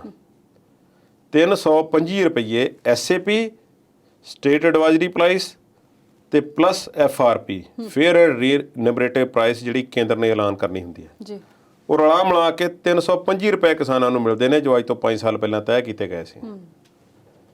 ਸਭ ਤੋਂ ਵੱਧ ਯੂਪੀ ਦੇ ਵਿੱਚ ਕਿਸਾਨਾਂ ਲਈ ਗੰਨੇ ਦਾ ਭਾਅ ਵਧਾਇਆ ਮਾਇਆਵਤੀ ਦੀ ਸਰਕਾਰ ਨੇ ਜੀ ਜੋ ਰੇਸ਼ੋ ਦੀ ਗੱਲ ਕੀਤੀ ਜਾਵੇ। ਉਸ ਤੋਂ ਬਾਅਦ ਉਸ ਵਿੱਚ ਜਿੰਨੇ ਵਾਅਦੇ ਹੋਏ ਥੋੜ੍ਹੇ ਉਹ ਅਖਿਲੇਸ਼ ਯਾਦਵ ਵੀ ਕੰਟੀਨਿਊਸ ਬੇਸਿਸ ਤੇ ਕਰਦੇ ਰਹੇ ਜੀ ਤੇ ਜੋਗੀ ਸਾਹਿਬ ਨੇ ਐਸਾ ਚੱਕਰ ਚਲਾਇਆ ਕਿ ਉਹਨਾਂ ਨੇ ਵਾਅਦਾ ਕੋਈ ਨਹੀਂ ਜੀ ਕੀਤਾ। ਜੀ ਖੈਰ ਕਈ ਗੱਲਾਂ ਸੀ, ਖੰਡ ਦੀਆਂ ਕੀਮਤਾਂ ਦੇ ਬਹੁਤ ਉਤਰਾਅ ਚੜ੍ਹਾਅ ਆਏ, ਮਿਲ ਮਾਲਕ ਵੀ ਪਰੇਸ਼ਾਨ ਸਨ। ਉਹ ਤੇ ਪੁਰਾਣੇ ਰੇਟ ਨਾਲ ਉਹਨਾਂ ਨੇ ਆਪਣੇ ਜ਼ਿਮੀਂਦਾਰਾਂ ਨੂੰ ਪੈਸੇ ਨਹੀਂ ਮਿਲੇ, ਸਹਿਕਾਰੀ ਮਿੱਲਾਂ ਨਹੀਂ ਦੇ ਸਕੀਆਂ। ਜੀ ਮੈਂ ਇੱਥੇ ਉਹਨਾਂ ਦਾ ਪੱਖ ਨਹੀਂ ਪੂਰ ਰਿਹਾ, ਸਿਰਫ ਓਵਰਆਲ ਹਾਲਾਤ ਵੀ ਕਿਹੋ ਜਿਹੇ ਹੋ ਜਾਂਦੇ ਨੇ। ਜੀ ਪਰ ਹੁਣ ਪੰਜਾਬ ਦਾ ਜੋ ਅੰਦੋਲਨ ਚੱਲਿਆ ਹੈ, ਇਸ ਪੱਧਰ ਤੇ ਤਾਂ ਨਹੀਂ, ਕਿਉਂਕਿ ਇੱਕ ਵੱਖਰੀ ਕਿਸਮ ਦੀ ਹਿੰਮਤ ਦੀ ਲੋੜ ਹੁੰਦੀ ਹੈ। ਰਕੇਸ਼ ਟਕੈਤ ਤੇ ਗੱਲ ਕਰ ਰਹੇ ਨੇ ਜੀ ਪਰ ਸਾਰੀ ਯੂਪੀ ਜਿਹੜੀ ਹੈ ਉਸ ਦੇ ਵਿੱਚ ਗੰਨਾ ਨਹੀਂ ਹੁੰਦਾ। ਜਿੱਥੇ ਵੀ ਹੁੰਦਾ ਬਹੁਤ ਜ਼ਿਆਦਾ ਹੁੰਦਾ ਹੈ, ਵੱਡੀ ਮਾਤਰਾ 'ਚ ਹੁੰਦਾ, ਸਭ ਤੋਂ ਵੱਧ ਗੰਨਾ ਹੁੰਦਾ। ਉੱਥੇ ਫਿਰ ਕਿਸਾਨ ਉਹ ਕਹਿੰਦੇ ਨੇ ਕਿ ਬਹੁਤ ਪਰੇਸ਼ਾਨ ਹੈ, ਇੱਕ ਤੇ 2-2 ਸਾਲਾਂ ਦੇ ਸਾਨੂੰ ਪੈਸੇ ਨਹੀਂ ਮਿਲੇ ਤੇ ਸਾਡੀ ਜਿਹੜੀ ਗੰਨੇ ਦੀ ਫਸਲ ਹੈ ਉਸ ਦਾ ਕੋਈ ਰੇਟ ਨਹੀਂ ਵਧਿਆ। ਤੇ ਰਾਗ ਪੰਜਾਬ ਵਾਲਾ 325 ਰੁਪਏ ਨੇ ਤੇ ਕਿਸਾਨ ਉੱਥੇ ਉਮੀਦ ਲਾਏ ਬੈਠੇ ਨੇ ਕਿ ਇੱਕ ਤੇ ਪੰਜਾਬ ਦੇ ਵੱਧ ਗਏ ਨੇ ਜੀ ਤੇ ਇੱਕ ਚੋਣਾਂ ਵਾਲਾ ਸਾਲ ਹੈ। ਪੰਜਾਬ ਵਾਲਿਆਂ ਨੇ ਵੈਸੇ ਹੀ ਜਾਗ ਲਾਤੀ ਲਾਗੇ ਚਾਗੇ ਕਿਸਾਨਾਂ ਨੂੰ। ਸੋ ਉੱਥੇ ਵਧਣ ਦੇ ਚਾਂਸ ਨੇ। ਜੇ ਤੇ ਜੋਗੀ ਸਾਹਿਬ ਸਿਆਣੇ ਹੋਣ ਤੇ ਉਹ ਚਾਹੁੰਦੇ ਕਿ ਇਸ ਤਰ੍ਹਾਂ ਦਾ ਕੋਈ ਅੰਦੋਲਨ ਨਾ ਖੜਾ ਹੋ ਜਾਏ। ਇੱਕ ਤੇ 5 ਸਤੰਬਰ ਨੂੰ ਮੁਜ਼ੱਫਰਨਗਰ 'ਚ ਰੈਲੀ ਹੈ ਜੀ ਉਸ ਦਾ ਅਸਰ ਪਏਗਾ, ਜ਼ਾਹਿਰਾ ਤੌਰ ਤੇ ਪਏਗਾ। ਜੇ ਯੋਗੀ ਸਾਹਿਬ ਇਸ ਨੂੰ ਪਹਿਲਾਂ ਰੀਡ ਕਰਕੇ ਸਿਚੁਏਸ਼ਨ ਨੂੰ ਕਿਸਾਨਾਂ ਨੂੰ ਪਹਿਲਾਂ ਇੱਕ ਵਾਜਬ ਐਲਾਨ ਕਰ ਦੇਣ ਤੇ ਮੈਂ ਸਮਝਦਾ ਕਿ ਵਧੀਆ ਗੱਲ ਹੋਵੇਗੀ। ਯੂਪੀ ਦੇ ਕਿਸਾਨ ਵੀ ਸੌਖੇ ਹੋਣਗੇ। ਬਹੁਤ ਮੁਸ਼ਕਲ ਹਾਲਾਤਾਂ ਦੇ ਵਿੱਚੋਂ ਵਿਚਾਰੇ ਲੰਘੇ ਨੇ ਜੀ ਤੇ ਜੇ ਜ਼ਿਆਦਾ ਨਹੀਂ ਤੇ ਉਹਨਾਂ ਨੂੰ ਘੱਟੋ ਘੱਟ 350 ਤੇ ਜ਼ਰੂਰ ਚਾਹੀਦਾ। 360 ਕਿਉਂ ਨਹੀਂ ਚਾਹੀਦਾ, ਬਲਕਿ ਇੰਨਾ ਹੀ ਚਾਹੀਦਾ, ਬਰਾਬਰ ਹੋਣਾ ਚਾਹੀਦਾ। ਉਹਨਾਂ ਦੇ ਗੰਨੇ ਵਿੱਚ ਮਿਠਾਸ ਤੇ ਘੱਟ ਨਹੀਂ ਨਾ। ਸੋ ਇਹ ਸਾਰੀਆਂ ਗੱਲਾਂ ਨੇ। ਪਰ ਇਹ ਮੈਨੂੰ ਲੱਗਦਾ ਕਿ ਇਸੇ ਤਰ੍ਹਾਂ ਹੀ ਸੜਕਾਂ ਜਾਮ ਕਰਕੇ ਤੇ ਅੰਦੋਲਨ ਕਰਕੇ ਫਿਰ ਮੰਗਾਂ ਮਨਵਾਉਣੀਆਂ ਪੈਂਦੀਆਂ। ਪਰ ਯੋਗੀ ਕਾਫੀ ਸਟਰੋਂਗ ਨੇ ਤੇ ਕੇਂਦਰ ਵੱਲੋਂ ਉਹਨਾਂ ਨੂੰ ਕੀ ਇਸ਼ਾਰਾ ਮਿਲਦਾ ਅਜੇ ਇਸ ਗੱਲ ਦਾ ਪਤਾ ਨਹੀਂ ਜੀ। ਅਗਲੀ ਗੱਲ ਜੇ ਕਰ ਲਈਏ ਅਦਾਕਾਰ ਸੋਨੂ ਸੂਦ ਦੀ, ਤੇ ਸੋਸ਼ਲ ਮੀਡੀਆ ਤੇ ਇੱਕ ਫੋਟੋ ਵਾਇਰਲ ਹੋ ਰਹੀ ਆ। ਸੋਨੂ ਸੂਦ ਬੈਠੇ ਨੇ, ਅਰਵਿੰਦ ਕੇਜਰੀਵਾਲ ਬੈਠੇ ਨੇ, ਕੁਝ ਹੋਰ ਆਗੂ ਬੈਠੇ ਨੇ ਤੇ ਉਸ ਤੋਂ ਬਾਅਦ ਚਰਚੇ ਛਿੜ ਗਏ ਨੇ ਵੀ ਸੋਨੂ ਸੂਦ ਨੇ ਆਮ ਆਦਮੀ ਪਾਰਟੀ ਵੱਲ ਰੁਖ ਕਰ ਲੈਣਾ। ਫੋਟੋ ਨਹੀਂ ਆਈ, ਪੂਰਾ ਵੀਡੀਓ ਆਇਆ ਉਹਨਾਂ ਦਾ। ਜੀ ਉਸ ਵਿੱਚ ਉਸ ਨੂੰ ਗੌਰ ਨਾਲ ਸੁਣਿਆ ਜਾਵੇ ਤੇ ਸਾਨੂੰ ਪਤਾ ਲੱਗ ਜਾਂਦਾ ਕਿ ਸੋਨੂ ਸੂਦ ਕੀ ਕਰ ਰਹੇ ਨੇ। ਸੋਨੂ ਸੂਦ ਬਾਲੀਵੁੱਡ ਦੇ ਵਿੱਚ ਚੰਦ, ਬਾਲੀਵੁੱਡ ਦੀ ਇੰਨੀ ਵੱਡੀ ਭੀੜ ਦੇ ਵਿੱਚੋਂ ਚੰਦ ਉਹਨਾਂ ਲੋਕਾਂ ਦੇ ਵਿੱਚੋਂ ਨੇ ਜੋ ਬਾਹਰ ਨਿਕਲ ਕੇ ਮਾਨਵਤਾ ਦੀ ਸੇਵਾ ਕਰਦੇ ਨੇ, ਲੋਕਾਂ ਦਾ ਮਸੀਹਾ ਬਣ ਰਹੇ ਨੇ। ਮਸੀਹਾ ਬਣ ਰਹੇ ਨੇ। ਕੁਝ ਇੱਕ ਵਿਅਕਤੀਗਤ ਤੌਰ ਤੇ ਵੀ ਕਰਦੇ ਨੇ, ਇੰਨੇ ਉਹ ਜ਼ਿਆਦਾ ਸਾਹਮਣੇ ਨਹੀਂ ਆਉਂਦੇ ਤੇ ਉਹਨਾਂ ਦਾ ਯੋਗਦਾਨ ਕਈ ਵਾਰ ਲੋਕਾਂ ਸਾਹਮਣੇ ਇੰਨਾ ਆਉਂਦਾ ਨਹੀਂ। ਪਰ ਸੋਨੂ ਸੂਦ ਇੱਕ ਖਾਸ ਉਹਨਾਂ ਕੋਲ ਕੁਦਰਤ ਦੀ ਦੇਣ ਹੈ ਕਿ ਉਹਨਾਂ ਨੇ ਇੱਕ ਸੋਹਣਾ ਜਾਲ ਬੁਣ ਲਿਆ, ਨੈਟਵਰਕ ਬਣਾ ਲਿਆ। ਉਹਨਾਂ ਨੂੰ ਕੋਈ ਦੇਸ਼ ਦਾ ਨੋਨ ਵਿਅਕਤੀ ਫੋਨ ਕਰਦਾ ਹੈ ਕਿ ਆਕਸੀਜਨ ਸਿਲੰਡਰ ਦੀ ਲੋੜ ਹੈ ਭਾਜੀ, ਉਹ ਕਹਿੰਦੇ ਲਓ, ਹਾਜ਼ਰ ਹੋ ਗਿਆ, ਦੱਸੋ। ਉਹ ਥਾਂ ਥਾਂ ਉਹਨਾਂ ਨੇ ਇਹ ਕੰਮ ਕੀਤਾ। ਪਤਾ ਨਹੀਂ ਉਹਨਾਂ ਕੋਲ ਇਨਫੋਰਮੇਸ਼ਨ ਕਿੱਥੋਂ ਪਹੁੰਚਦੀ ਹੈ, ਕਿਵੇਂ ਨੈਟਵਰਕ ਉਹਨਾਂ ਨੇ ਬਣਾ ਲਿਆ ਤੇ ਉਹਨਾਂ ਨੂੰ ਇਮਦਾਦ ਵੀ ਹੋ ਰਹੀ ਹੈ। ਨਾਮ ਕਮਾਇਆ, ਡਾਊਨ ਟੂ ਅਰਥ ਰਹਿ ਕੇ ਕਮਾਇਆ, ਕਿਸੇ ਕੰਟਰੋਵਰਸੀ 'ਚੋਂ ਆਏ ਨਹੀਂ। ਹਾਲਾਂਕਿ ਸਾਡੇ ਕੁਝ ਭਾਈਆਂ ਨੇ ਕਈ ਤਰ੍ਹਾਂ ਦੀਆਂ ਗੱਲਾਂ ਕੀਤੀਆਂ ਸੀ, ਪਰ ਜਿੰਨਾ ਕੰਮ ਜਿਸ ਵਿਅਕਤੀ ਨੇ ਕੀਤਾ ਹੋਵੇ ਤੇ ਉਹਦੇ ਕੰਪੈਰੀਜ਼ਨ ਵਿੱਚ ਬਾਲੀਵੁੱਡ ਨਗਰੀ ਦੇ, ਮਾਇਆ ਨਗਰੀ ਦੇ ਦੂਸਰਿਆਂ ਨੇ ਕੁਝ ਵੀ ਨਾ ਕੀਤਾ ਹੋਵੇ, ਫਿਰ ਉਸ ਤੱਕੜੀ 'ਚ ਪਾ ਕੇ ਦੇਖੋ ਸੋਨੂ ਸੂਦ ਦਾ ਭਾਰ ਕਿੰਨਾ ਹੈ। ਬਹੁਤ ਥੋੜੇ ਵਿਅਕਤੀ ਨੇ ਬਾਲੀਵੁੱਡ ਦੇ ਵਿੱਚ। ਸੁਨੀਲ ਦੱਤ ਪਿਛਲਿਆਂ ਵਿੱਚੋਂ ਅਸੀਂ ਉਹਨਾਂ ਨੂੰ ਯਾਦ ਕਰਦੇ ਹਾਂ, ਜਿਹੜੇ ਵਾਕਿਆ ਹੀ ਇਨਸਾਨੀਅਤ ਦਾ ਦਰਦ ਸਮਝ ਕੇ ਕੁਝ ਕੰਮ ਕਰਦੇ ਸਨ। ਪੰਜਾਬ ਦੇ ਮਸਲੇ ਵਿੱਚ ਵੀ ਉਹ ਯਾਤਰਾ ਲੈ ਕੇ ਆਏ ਸੀ। ਇਸ ਤਰ੍ਹਾਂ ਸੋਨੂ ਸੂਦ ਕੇਜਰੀਵਾਲ ਤੋਂ ਇੰਪ੍ਰੈਸ ਹੋ ਕੇ ਦਿੱਲੀ ਆਏ ਨੇ ਤੇ ਉਹਨਾਂ ਨੇ ਦਿੱਲੀ ਦੇ ਸਿੱਖਿਆ ਮਾਡਲ ਦੀ ਗੱਲ ਕੀਤੀ ਹੈ ਕਿ ਮੈਂ ਜਿੱਥੇ ਵੀ ਜਾਂਦਾ ਦਿੱਲੀ ਦੇ ਸਕੂਲਾਂ ਦੀ ਗੱਲ ਹੁੰਦੀ ਹੈ। ਤੇ ਤੁਹਾਨੂੰ ਯਾਦ ਹੋਵੇਗਾ ਸਵਲੀਨ ਜੀ, ਸਾਨੂੰ ਕਿਹੜਾ ਗ੍ਰੇਡ ਜਿਹੜਾ ਹੈ ਪੰਜਾਬ ਦੇ ਸਕੂਲਾਂ ਨੂੰ, ਸਮਾਰਟ ਸਕੂਲਾਂ ਨੂੰ ਮਿਲਿਆ ਹੋਇਆ। ਅਸੀਂ ਬੜੇ ਟੌਪ ਤੇ ਆਏ ਸੀ, ਰੰਗ ਬਹੁਤ ਸੋਹਣੇ ਨੇ ਸਾਡੇ ਬਾਹਰ ਜੀ। ਪਰ ਦਿੱਲੀ ਦੇ ਸਕੂਲ ਵਾਕਿਆ ਵਧੀਆ ਨੇ, ਇਸ ਗੱਲ ਵਿੱਚ ਕੋਈ ਸ਼ੱਕ ਨਹੀਂ ਹੈ। ਹੋਰ ਹੁਣ ਤਾਈਆਂ ਕੇਜਰੀਵਾਲ ਦੇ ਪ੍ਰਸ਼ਾਸਨ ਵਿੱਚ 500 ਹੋਣਗੀਆਂ, ਸਕੂਲ ਵਧੀਆ ਨੇ ਤੇ ਵਧੀਆ ਨੇ। ਸੋਨੂ ਸੂਦ ਨੇ ਵੀ ਗੱਲ ਕੀਤੀ ਹੈ। ਤੇ ਹੁਣ ਇਸੇ ਤਰ੍ਹਾਂ ਬੱਚਿਆਂ ਨੂੰ ਸੋਨੂ ਸੂਦ ਇਹ ਕਹਿੰਦੇ ਨੇ ਕਿ ਕੁਝ ਬੱਚੇ ਜਿਹੜੇ ਨੇ ਵਾਕਿਆ ਅਸੀਂ ਇਹ ਸਮਝਦੇ ਨਹੀਂ ਕਿ ਇਹਨਾਂ ਦਾ ਪੋਟੈਂਸ਼ੀਅਲ ਹੁੰਦਾ ਕਿ ਉਹ ਕਿਸੇ ਖਾਸ ਕਿਸਮ ਦੀ ਪੜ੍ਹਾਈ ਕਰ ਸਕਦੇ ਨੇ, ਇੰਜੀਨੀਅਰ ਬਣ ਸਕਦੇ ਨੇ ਜਾਂ ਕੁਝ ਵੀ ਬਣ ਸਕਦੇ ਨੇ। ਤੇ ਉਹਨਾਂ ਕੋਲ ਮੌਕੇ ਨਹੀਂ, ਉਹਨਾਂ ਨੂੰ ਜਾਣਕਾਰੀ ਨਹੀਂ, ਤੇ ਅਸੀਂ ਉਹ ਇਸ ਤਰ੍ਹਾਂ ਦਾ ਇੱਕ ਸਿਸਟਮ ਬਣਾਉਣਾ ਚਾਹੁੰਦੇ ਜਿਹਦੇ ਤਹਿਤ ਜਿਹੜੇ ਅੰਡਰ ਪ੍ਰਿਵਿਲੇਜਡ ਲੋਕ ਨੇ ਉਹਨਾਂ ਨੂੰ ਕੁਝ ਇਸ ਤਰ੍ਹਾਂ ਪਲੇਟਫਾਰਮ ਦਿੱਤਾ ਜਾਵੇ ਜਿਸ ਨਾਲ ਉਹ ਰਾਈਜ਼ ਕਰ ਸਕਣ। ਮਤਲਬ ਆਮ ਆਦਮੀ ਪਾਰਟੀ 'ਚ ਜਾਣ ਦੀ ਕੋਈ ਗੱਲ ਜੀ, ਪਰ ਇੱਥੇ ਉਹਨਾਂ ਨੇ ਸਿਫਤ ਕੀਤੀ ਹੈ ਤੇ ਦਿੱਲੀ ਸਰਕਾਰ ਵਾਸਤੇ ਬੱਚਿਆਂ ਦੀ ਐਜੂਕੇਸ਼ਨ ਲਈ ਉਹ ਬ੍ਰਾਂਡ ਐਂਬੈਸਡਰ ਬਣ ਜਾ ਰਹੇ ਨੇ। ਜਿਸ ਚੀਜ਼ ਨੇ ਅਟਕਲਾਂ ਨੂੰ ਵਧਾਇਆ, ਇੱਕ ਤੇ ਪੰਜਾਬ ਵਿੱਚ ਵੋਟਾਂ ਦੇ ਸਾਨੂੰ ਕੁਝ ਵੀ ਗੱਲ ਹੁੰਦੀ ਹੈ ਤੇ ਸਾਨੂੰ ਲੱਗਦਾ ਹੈ ਵੀ ਇਹ ਰਾਜਨੀਤੀ ਹੋ ਰਹੀ ਹੈ। ਹਾਂਜੀ, ਉਹ ਇਸ ਕਰਕੇ ਕਿ ਪੰਜਾਬ ਦੇ ਆਮ ਆਦਮੀ ਪਾਰਟੀ ਦੇ ਇੰਚਾਰਜ ਰਾਘਵ ਚੱਡਾ ਉੱਥੇ ਮੌਜੂਦ ਸਨ। ਜੀ, ਸੋਨੂੰ ਸੂਦ ਨੂੰ ਬਾਅਦ ਵਿੱਚ ਜਦੋਂ ਪੁੱਛਿਆ ਗਿਆ ਤਾਂ ਉਹਨਾਂ ਕਹਿਤਾ ਕਿ ਮੇਰਾ ਰਾਜਨੀਤੀ ਵੱਲ ਕੋਈ ਵਿਚਾਰ ਨਹੀਂ, ਪਰ ਡੈਫੀਨੇਟਲੀ ਸੋਨੂੰ ਸੂਦ ਪੰਜਾਬ ਦੇ ਨੇ। ਜੇ ਆਮ ਆਦਮੀ ਪਾਰਟੀ ਕਿਸੇ ਵੀ ਤਰੀਕੇ ਉਹਨਾਂ ਨੂੰ ਪੋਰਟਰੇ ਕਰਦੀ ਜਾਂ ਆਮ ਆਦਮੀ ਪਾਰਟੀ ਲਈ ਬ੍ਰਾਂਡ ਐਂਬੈਸਡਰ ਵੀ ਬਣਦੇ ਨੇ, ਡੈਫੀਨੇਟਲੀ ਇੱਕ ਵਰਗ ਜਿਹੜਾ ਹੈ ਨਾ ਉਹ ਪ੍ਰਭਾਵਿਤ ਇਸ ਤੋਂ ਜ਼ਰੂਰ ਹੋਵੇਗਾ। ਪਰ ਅਜੇ ਸੋਨੂੰ ਸੂਦ ਰਾਜਨੀਤੀ ਵਿੱਚ ਆਉਣ ਵਾਲੇ ਨਹੀਂ, ਮੈਨੂੰ ਲੱਗਦਾ ਵੀ ਹੈ ਕਿਉਂਕਿ ਜਿਸ ਤਰ੍ਹਾਂ ਦਾ ਉਹਨਾਂ ਦਾ ਪਿਛਲੇ ਸਮੇਂ ਤੋਂ ਰਿਕਾਰਡ ਰਿਹਾ ਜੀ, ਉਹ ਇਸ ਤਰ੍ਹਾਂ ਦੇ ਉਹਨਾਂ ਦੇ ਸ਼ਾਇਦ ਹੀ ਵਿਚਾਰ ਹੋਣ। ਹਾਂ, ਮਾਨਵਤਾ ਦੇ ਕੰਮ ਲਈ ਉਹ ਅੱਗੇ ਆਏ ਨੇ ਤੇ ਜਿਸ ਤਰ੍ਹਾਂ ਪਿਛਲੇ ਸਮੇਂ 'ਚ ਆਏ ਨੇ ਤੇ ਹੁਣ ਵੀ ਮੈਨੂੰ ਲੱਗਦਾ ਕਿ ਇਸੇ ਤਰ੍ਹਾਂ ਹੀ ਅੱਗੇ ਆਏ ਜੀ। ਸੋਨੂੰ ਸੂਦ ਤੋਂ ਬਾਅਦ ਜੇ ਗੱਲ ਕਰੀਏ ਨੀਰਜ ਚੋਪੜਾ ਦੀ, ਤੇ ਉਹਨਾਂ ਨੇ ਲੋਕਾਂ ਨੂੰ ਕਿਹੜੀ ਗੱਲੋਂ ਵਰਜਿਆ? ਨੀਰਜ ਚੋਪੜਾ ਪਹਿਲੀ ਤਾਂ ਗੱਲ ਹੈ ਕਿ ਸ਼ਾਨ ਹੈ ਭਾਰਤ ਦੀ, ਇਸ ਗੱਲ ਵਿੱਚ ਕੋਈ ਸ਼ੱਕ ਨਹੀਂ ਜੀ। ਕੁਦਰਤ ਨੇ ਉਸ ਵਿਅਕਤੀ ਨੂੰ ਤਾਕਤ, ਫਲੈਕਸੀਬਿਲਿਟੀ, ਟੈਲੈਂਟ ਸਭ ਕੁਝ ਦਿੱਤਾ ਤੇ ਉਸ ਦੀ ਮਿਹਨਤ ਨੇ 4 ਚੰਦ ਲਾਏ ਤੇ 골ਡ ਮੈਡਲ ਉਸਨੇ ਬੜੀ ਆਸਾਨੀ ਨਾਲ ਝੋਲੀ ਪਾ ਦਿੱਤਾ ਭਾਰਤ ਦੀ। ਇਸ ਤਰ੍ਹਾਂ ਲੱਗਿਆ ਕਿ ਨੀਰਜ ਚੋਪੜਾ ਦੇ ਮੁਕਾਬਲੇ 'ਚ ਹੈ ਹੀ ਕੋਈ ਨਹੀਂ ਉੱਥੇ, ਇੱਕੋ ਹੀ ਥਰੋ ਤੇ ਸਾਰਿਆਂ ਨੂੰ ਸੁੰਨ ਕਰਕੇ ਰੱਖ ਦਿੱਤਾ। ਹੁਣ ਇੱਕ ਪੋਲ ਵਾਲਟ ਇੱਕ ਹੁੰਦੀ ਹੈ ਗੇਮ, ਪੋਲ ਵਾਲਟ ਹੁੰਦੀ ਹੈ ਇੱਕ ਲੰਬੇ ਸਾਰੇ ਡੰਡੇ ਦੇ ਸਹਾਰੇ ਤੁਸੀਂ ਇੱਕ ਬਾਰ ਜੰਪ ਕਰਦੇ ਹੋ ਤੇ ਗੱਦਿਆਂ ਤੇ ਡਿੱਗਦੇ ਹੋ। ਪੋਲ ਵਾਲਟ ਦੇ ਵਿੱਚ ਇਹ ਨਿਯਮ ਹੁੰਦਾ ਹੈ ਕਿ ਹਰ ਐਥਲੀਟ ਦਾ ਆਪੋ ਆਪਣਾ ਡੰਡਾ ਹੁੰਦਾ ਹੈ, ਉਸੇ ਨਾਲ ਹੀ ਜੰਪ ਕਰਨਾ ਹੁੰਦਾ ਹੈ ਕਿਉਂਕਿ ਉਸੇ ਨਾਲ ਉਹਨੇ ਪ੍ਰੈਕਟਿਸ ਕੀਤੀ ਹੁੰਦੀ ਹੈ। ਉਹਦੀ ਹਾਈਟ ਵੀ ਸ਼ਾਇਦ ਵੱਖੋ ਵੱਖ ਹੋਵੇ, ਇਸ ਤਕਨੀਕ ਦਾ ਮੈਨੂੰ ਨਹੀਂ ਪਤਾ। ਪਰ ਕੁਝ ਬਾਕੀ ਖੇਡਾਂ ਦੇ ਵਿੱਚ ਭਾਵੇਂ ਡਿਸਕਸ ਥਰੋ ਹੋਵੇ, ਹੈਮਰ ਹੋਵੇ, ਜੈਵਲਿਨ ਹੋਵੇ, ਇੱਕ ਦੂਸਰੇ ਦੇ ਜੈਵਲਿਨ ਜਿਹੜੇ ਹਨ ਜਾਂ ਇਸ ਤਰ੍ਹਾਂ ਜਿਹੜੇ ਚੀਜ਼ ਹਨ ਜਿਹੜੀ ਚੀਜ਼ ਸੁੱਟਣੀ ਹੈ ਉਹ ਵਰਤੀ ਜਾ ਸਕਦੀ ਹੈ ਤੇ ਆਮ ਤੌਰ ਤੇ ਐਥਲੀਟ ਵਰਤਦੇ ਨੇ। ਤੇ ਨੀਰਜ ਚੋਪੜਾ ਨੇ ਪਿਛਲੇ ਦਿਨ ਇਹ ਗੱਲ ਕੀਤੀ ਵੀ ਮੈਂ ਦੇਖ ਰਿਹਾ ਸੀ ਵੀ ਮੇਰਾ ਜੈਵਲਿਨ ਕਿੱਥੇ ਗਿਆ, ਤੇ ਜਦੋਂ ਕਹਿੰਦੇ ਮੈਂ ਪਰੇਸ਼ਾਨ ਜਿਹਾ ਹੋਣ ਲੱਗਾ ਤੇ ਫਿਰ ਮੈਂ ਦੇਖਿਆ ਕਿ ਅਰਸ਼ਦ ਨਦੀਮ ਜਿਹੜਾ ਪਾਕਿਸਤਾਨੀ ਸੀ ਐਥਲੀਟ ਸੀ, ਨੇਜਾ ਸੁੱਟਣ ਵਾਲਾ, ਉਸਦੀ ਵੀ ਚੰਗੀ ਪੋਜੀਸ਼ਨ ਆਈ, 5ਵੀਂ ਪੋਜੀਸ਼ਨ ਤੇ ਹੋ ਰਿਹਾ। ਤੇ ਮੈਂ ਉਹਦੇ ਕੋਲ ਗਿਆ ਤੇ ਮੈਂ ਦੇਖਿਆ ਉਹਦੇ ਕੋਲ ਆ ਤੇ ਮੈਂ ਉਹਨੂੰ ਕਿਹਾ ਭਰਾਵਾ ਇਹ ਮੇਰਾ ਨੇਜਾ ਮੈਨੂੰ ਦੇ ਦੇ। ਨੀਰਜ ਚੋਪੜਾ ਨੇ ਤਾਂ ਇੰਨੀ ਗੱਲ ਕੀਤੀ ਤੇ ਸਾਡੇ ਅੰਧ ਭਗਤ ਕਈ ਉੱਠ ਕੇ ਖੜੇ ਹੋ ਗਏ, ਲਓ ਜੀ ਅਰਸ਼ਦ ਨਦੀਮ ਉਹ ਤੇ ਇਹਦਾ ਜੈਵਲਿਨ ਗਾਉਣਾ ਚਾਹੁੰਦਾ ਸੀ, ਉਸ ਦੇ ਵਿੱਚ ਕੁਝ ਕੀਤਾ ਹੋਣਾ ਉਹਨੇ ਤੇ ਜਿੱਤ ਨਾ ਸਕੇ। ਉਹ ਫਿਰ ਉਹ ਇਹ 1-2 ਦਿਨ ਵਾਸਤੇ ਗੱਲਾਂ ਹੋਈਆਂ ਕਿ ਅਰਸ਼ਦ ਨਦੀਮ ਨੂੰ ਕਾਫੀ ਜਿਹੜਾ ਸੀ ਉਹ ਸੋਸ਼ਲ ਮੀਡੀਆ ਤੇ ਭੰਡਿਆ ਗਿਆ ਭਾਰਤੀ ਲੋਕਾਂ ਵੱਲੋਂ। ਪਰ ਨੀਰਜ ਚੋਪੜਾ ਨੇ ਸਮਝਦਾਰੀ ਵਿਖਾਉਂਦੇ ਹੋਏ ਉਹਨੇ ਇੱਕਦਮ ਉਸ 'ਤੇ ਜਿਹੜਾ ਹੈ ਕਲੈਰੀਫਿਕੇਸ਼ਨ ਦਿੱਤਾ। ਉਹਨੇ ਕਿਹਾ ਕਿ ਜਿਸ ਗੱਲ ਬਾਰੇ ਪਤਾ ਨਾ ਹੋਵੇ, ਨਿਯਮਾਂ ਬਾਰੇ ਪਤਾ ਨਾ ਹੋਵੇ ਤਾਂ ਬਹੁਤਾ ਬੋਲਣਾ ਨਹੀਂ ਚਾਹੀਦਾ। ਜਿਹੜੀ ਗੱਲ ਮੈਂ ਤੁਹਾਨੂੰ ਪਹਿਲਾਂ ਦੱਸੀ ਜਾਣਕਾਰੀ ਕਿ ਪੋਲ ਵਾਲਟ ਤੋਂ ਬਿਨਾਂ ਬਾਕੀ ਚੀਜ਼ਾਂ ਇੱਕ ਦੂਸਰੇ ਨਾਲ ਅਦਲਾ ਬਦਲੀ ਕੀਤੀਆਂ ਜਾ ਸਕਦੀਆਂ ਨੇ, ਇਹ ਗੱਲ ਫਿਰ ਨੀਰਜ ਚੋਪੜਾ ਨੇ ਦੱਸੀ ਹੈ।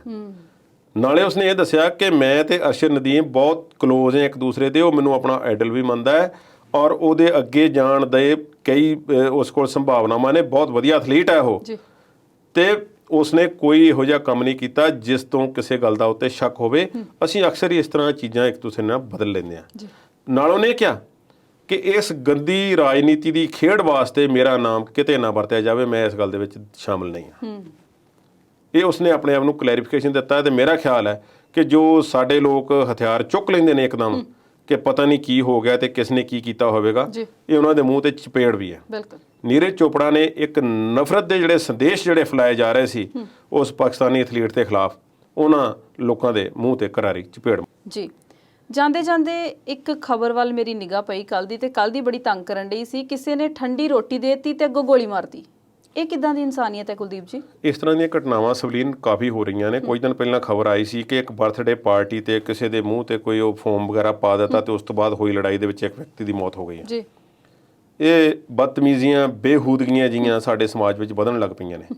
ਪਰ ਇੱਕ ਪਰਿਵਾਰਕ ਫੰਕਸ਼ਨ ਦੇ ਵਿੱਚ ਤੁਹਾਨੂੰ ਗੁੱਸਾ ਕਿਸ ਹੱਦ ਤੱਕ ਲੈ ਕੇ ਜਾ ਸਕਦਾ ਹੈ, ਇਹ ਉਸ ਦੀ ਇੱਕ ਪ੍ਰਾਈਮ ਐਗਜ਼ਾਮਪਲ ਹੈ। ਗੁਰੂ ਹਰਸਹਾਏ ਦੇ ਵਿੱਚ ਇੱਕ ਹੋਟਲ ਹੈ, ਬਾਦਸ਼ਾਹ ਨਾਂ ਦਾ ਹੋਟਲ ਹੈ। ਉੱਥੇ ਕਿੱਟੀ ਪਾਰਟੀ ਚੱਲ ਰਹੀ ਹੈ, ਰਾਤ ਨੂੰ ਕਿੱਟੀ ਪਾਰਟੀ ਚੱਲਦੀ ਹੈ ਤੇ ਚਲਦਿਆਂ ਇੱਕ ਸ਼ਹਿਰ ਦਾ ਨੋਨ ਜਿਊਲਰ, ਗਹਿਣੇ ਵੇਚਣ ਵਾਲਾ ਰਿੰਕੂ ਸੁਨਿਆਰ ਜਿਹੜਾ ਉਸਦਾ ਨਾਮ ਹੈ, ਉਹ ਵਿਅਕਤੀ ਅੰਦਰੋਂ ਆਉਂਦਾ ਹੈ ਤੇ ਹੋਟਲ ਦੇ ਮੇਨ ਡੈਸਕ ਤੇ ਹੋਟਲ ਦੇ ਮਾਲਕ ਤੇ ਹੋਰਨਾਂ ਨਾਲ ਲੜਾਈ ਝਗੜਾ ਕਰਦਾ ਹੈ ਜਾਂ ਉਹਨਾਂ ਨੂੰ ਗੁੱਸੇ ਵਿੱਚ ਬੋਲਦਾ ਹੈ ਕਿ ਜਿਹੜੀ ਤੁਸੀਂ ਰੋਟੀ ਸਾਨੂੰ ਖਾਣ ਲਈ ਭੇਜੀ ਹੈ ਉਹ ਠੰਡੀ ਰੋਟੀ ਹੈ, ਰੋਟੀਆਂ ਠੰਡੀਆਂ ਨੇ। ਅਕਸਰ ਇਸ ਤਰ੍ਹਾਂ ਹੋ ਜਾਂਦਾ ਗਹਿਮਾ ਗਹਿਮੀ। ਇਸ ਦੇ ਕਈ ਕਾਰਨ ਹੁੰਦੇ ਨੇ। ਅਸੀਂ ਮਾਰਿਆ ਤੱਤੀ ਥੋੜੀ ਹੋ ਜਾਣੀ ਸੀ, ਪਰ ਹੋਟਲ ਦਾ ਮਾਲਕ ਇੰਨੀ ਗੱਲ ਵੱਧ ਜਾਂਦੀ ਹੈ, ਹੋਟਲ ਦਾ ਮਾਲਕ ਜਿਹੜਾ ਹੈ ਅੰਦਰ ਨੂੰ ਜਾਂਦਾ, ਆਪਣੇ ਕਮਰੇ ਵਿੱਚੋਂ ਅੰਦਰੋਂ ਪਿਸਤੌਲ ਲਿਆਉਂਦਾ ਹੈ, ਗੋਲੀ ਚਲਾ ਦਿੰਦਾ, ਸਿੱਧੀ ਸਿਰ ਵਿੱਚ ਮਾਰਦਾ ਉਸ ਵਿਅਕਤੀ ਦੇ ਗੋਲੀ। ਉਸ ਦੇ ਸਿਰ ਵਿੱਚੋਂ ਨਿਕਲ ਕੇ ਇੱਕ ਹੋਰ ਔਰਤ ਦੀ ਛਾਤੀ ਵਿੱਚ ਲੱਗਦੀ ਹੈ। ਉਸ ਵਿਅਕਤੀ ਦੇ ਉੱਥੇ ਹੀ ਮੌਕੇ ਤੇ ਮੌਤ ਹੋ ਜਾਂਦੀ ਹੈ ਤੇ ਔਰਤ ਜਿਹੜੀ ਹੈ ਅਜੇ ਵੀ ਉਸ ਦੀ ਹਾਲਤ ਗੰਭੀਰ ਹੈ, ਹਸਪਤਾਲ ਵਿੱਚ ਹੈ।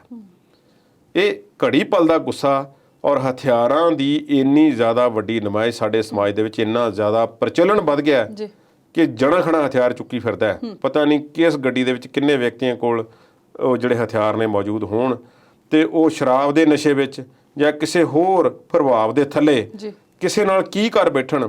ਆਮ ਤੌਰ ਤੇ ਟ੍ਰੈਫਿਕ ਫਾਈਟਸ, ਜਦੋਂ ਕਿ ਤੁਹਾਡੀ ਗੱਡੀ ਕਿਤੇ ਲੱਗ ਲੁੱਗ ਜਾਂਦੀ ਜਾਂ ਕੁਛ, ਤੇ ਉੱਥੇ ਬਹੁਤੀ ਵਾਰੀ ਲੜਾਈ ਕਰਨ ਦਾ ਕੋਈ ਬਹੁਤਾ ਮਕਸਦ ਹੁੰਦਾ ਨਹੀਂ ਜੇ ਤੁਸੀਂ ਸਾਰੇ ਠੀਕ ਠਾਕ ਹੋ।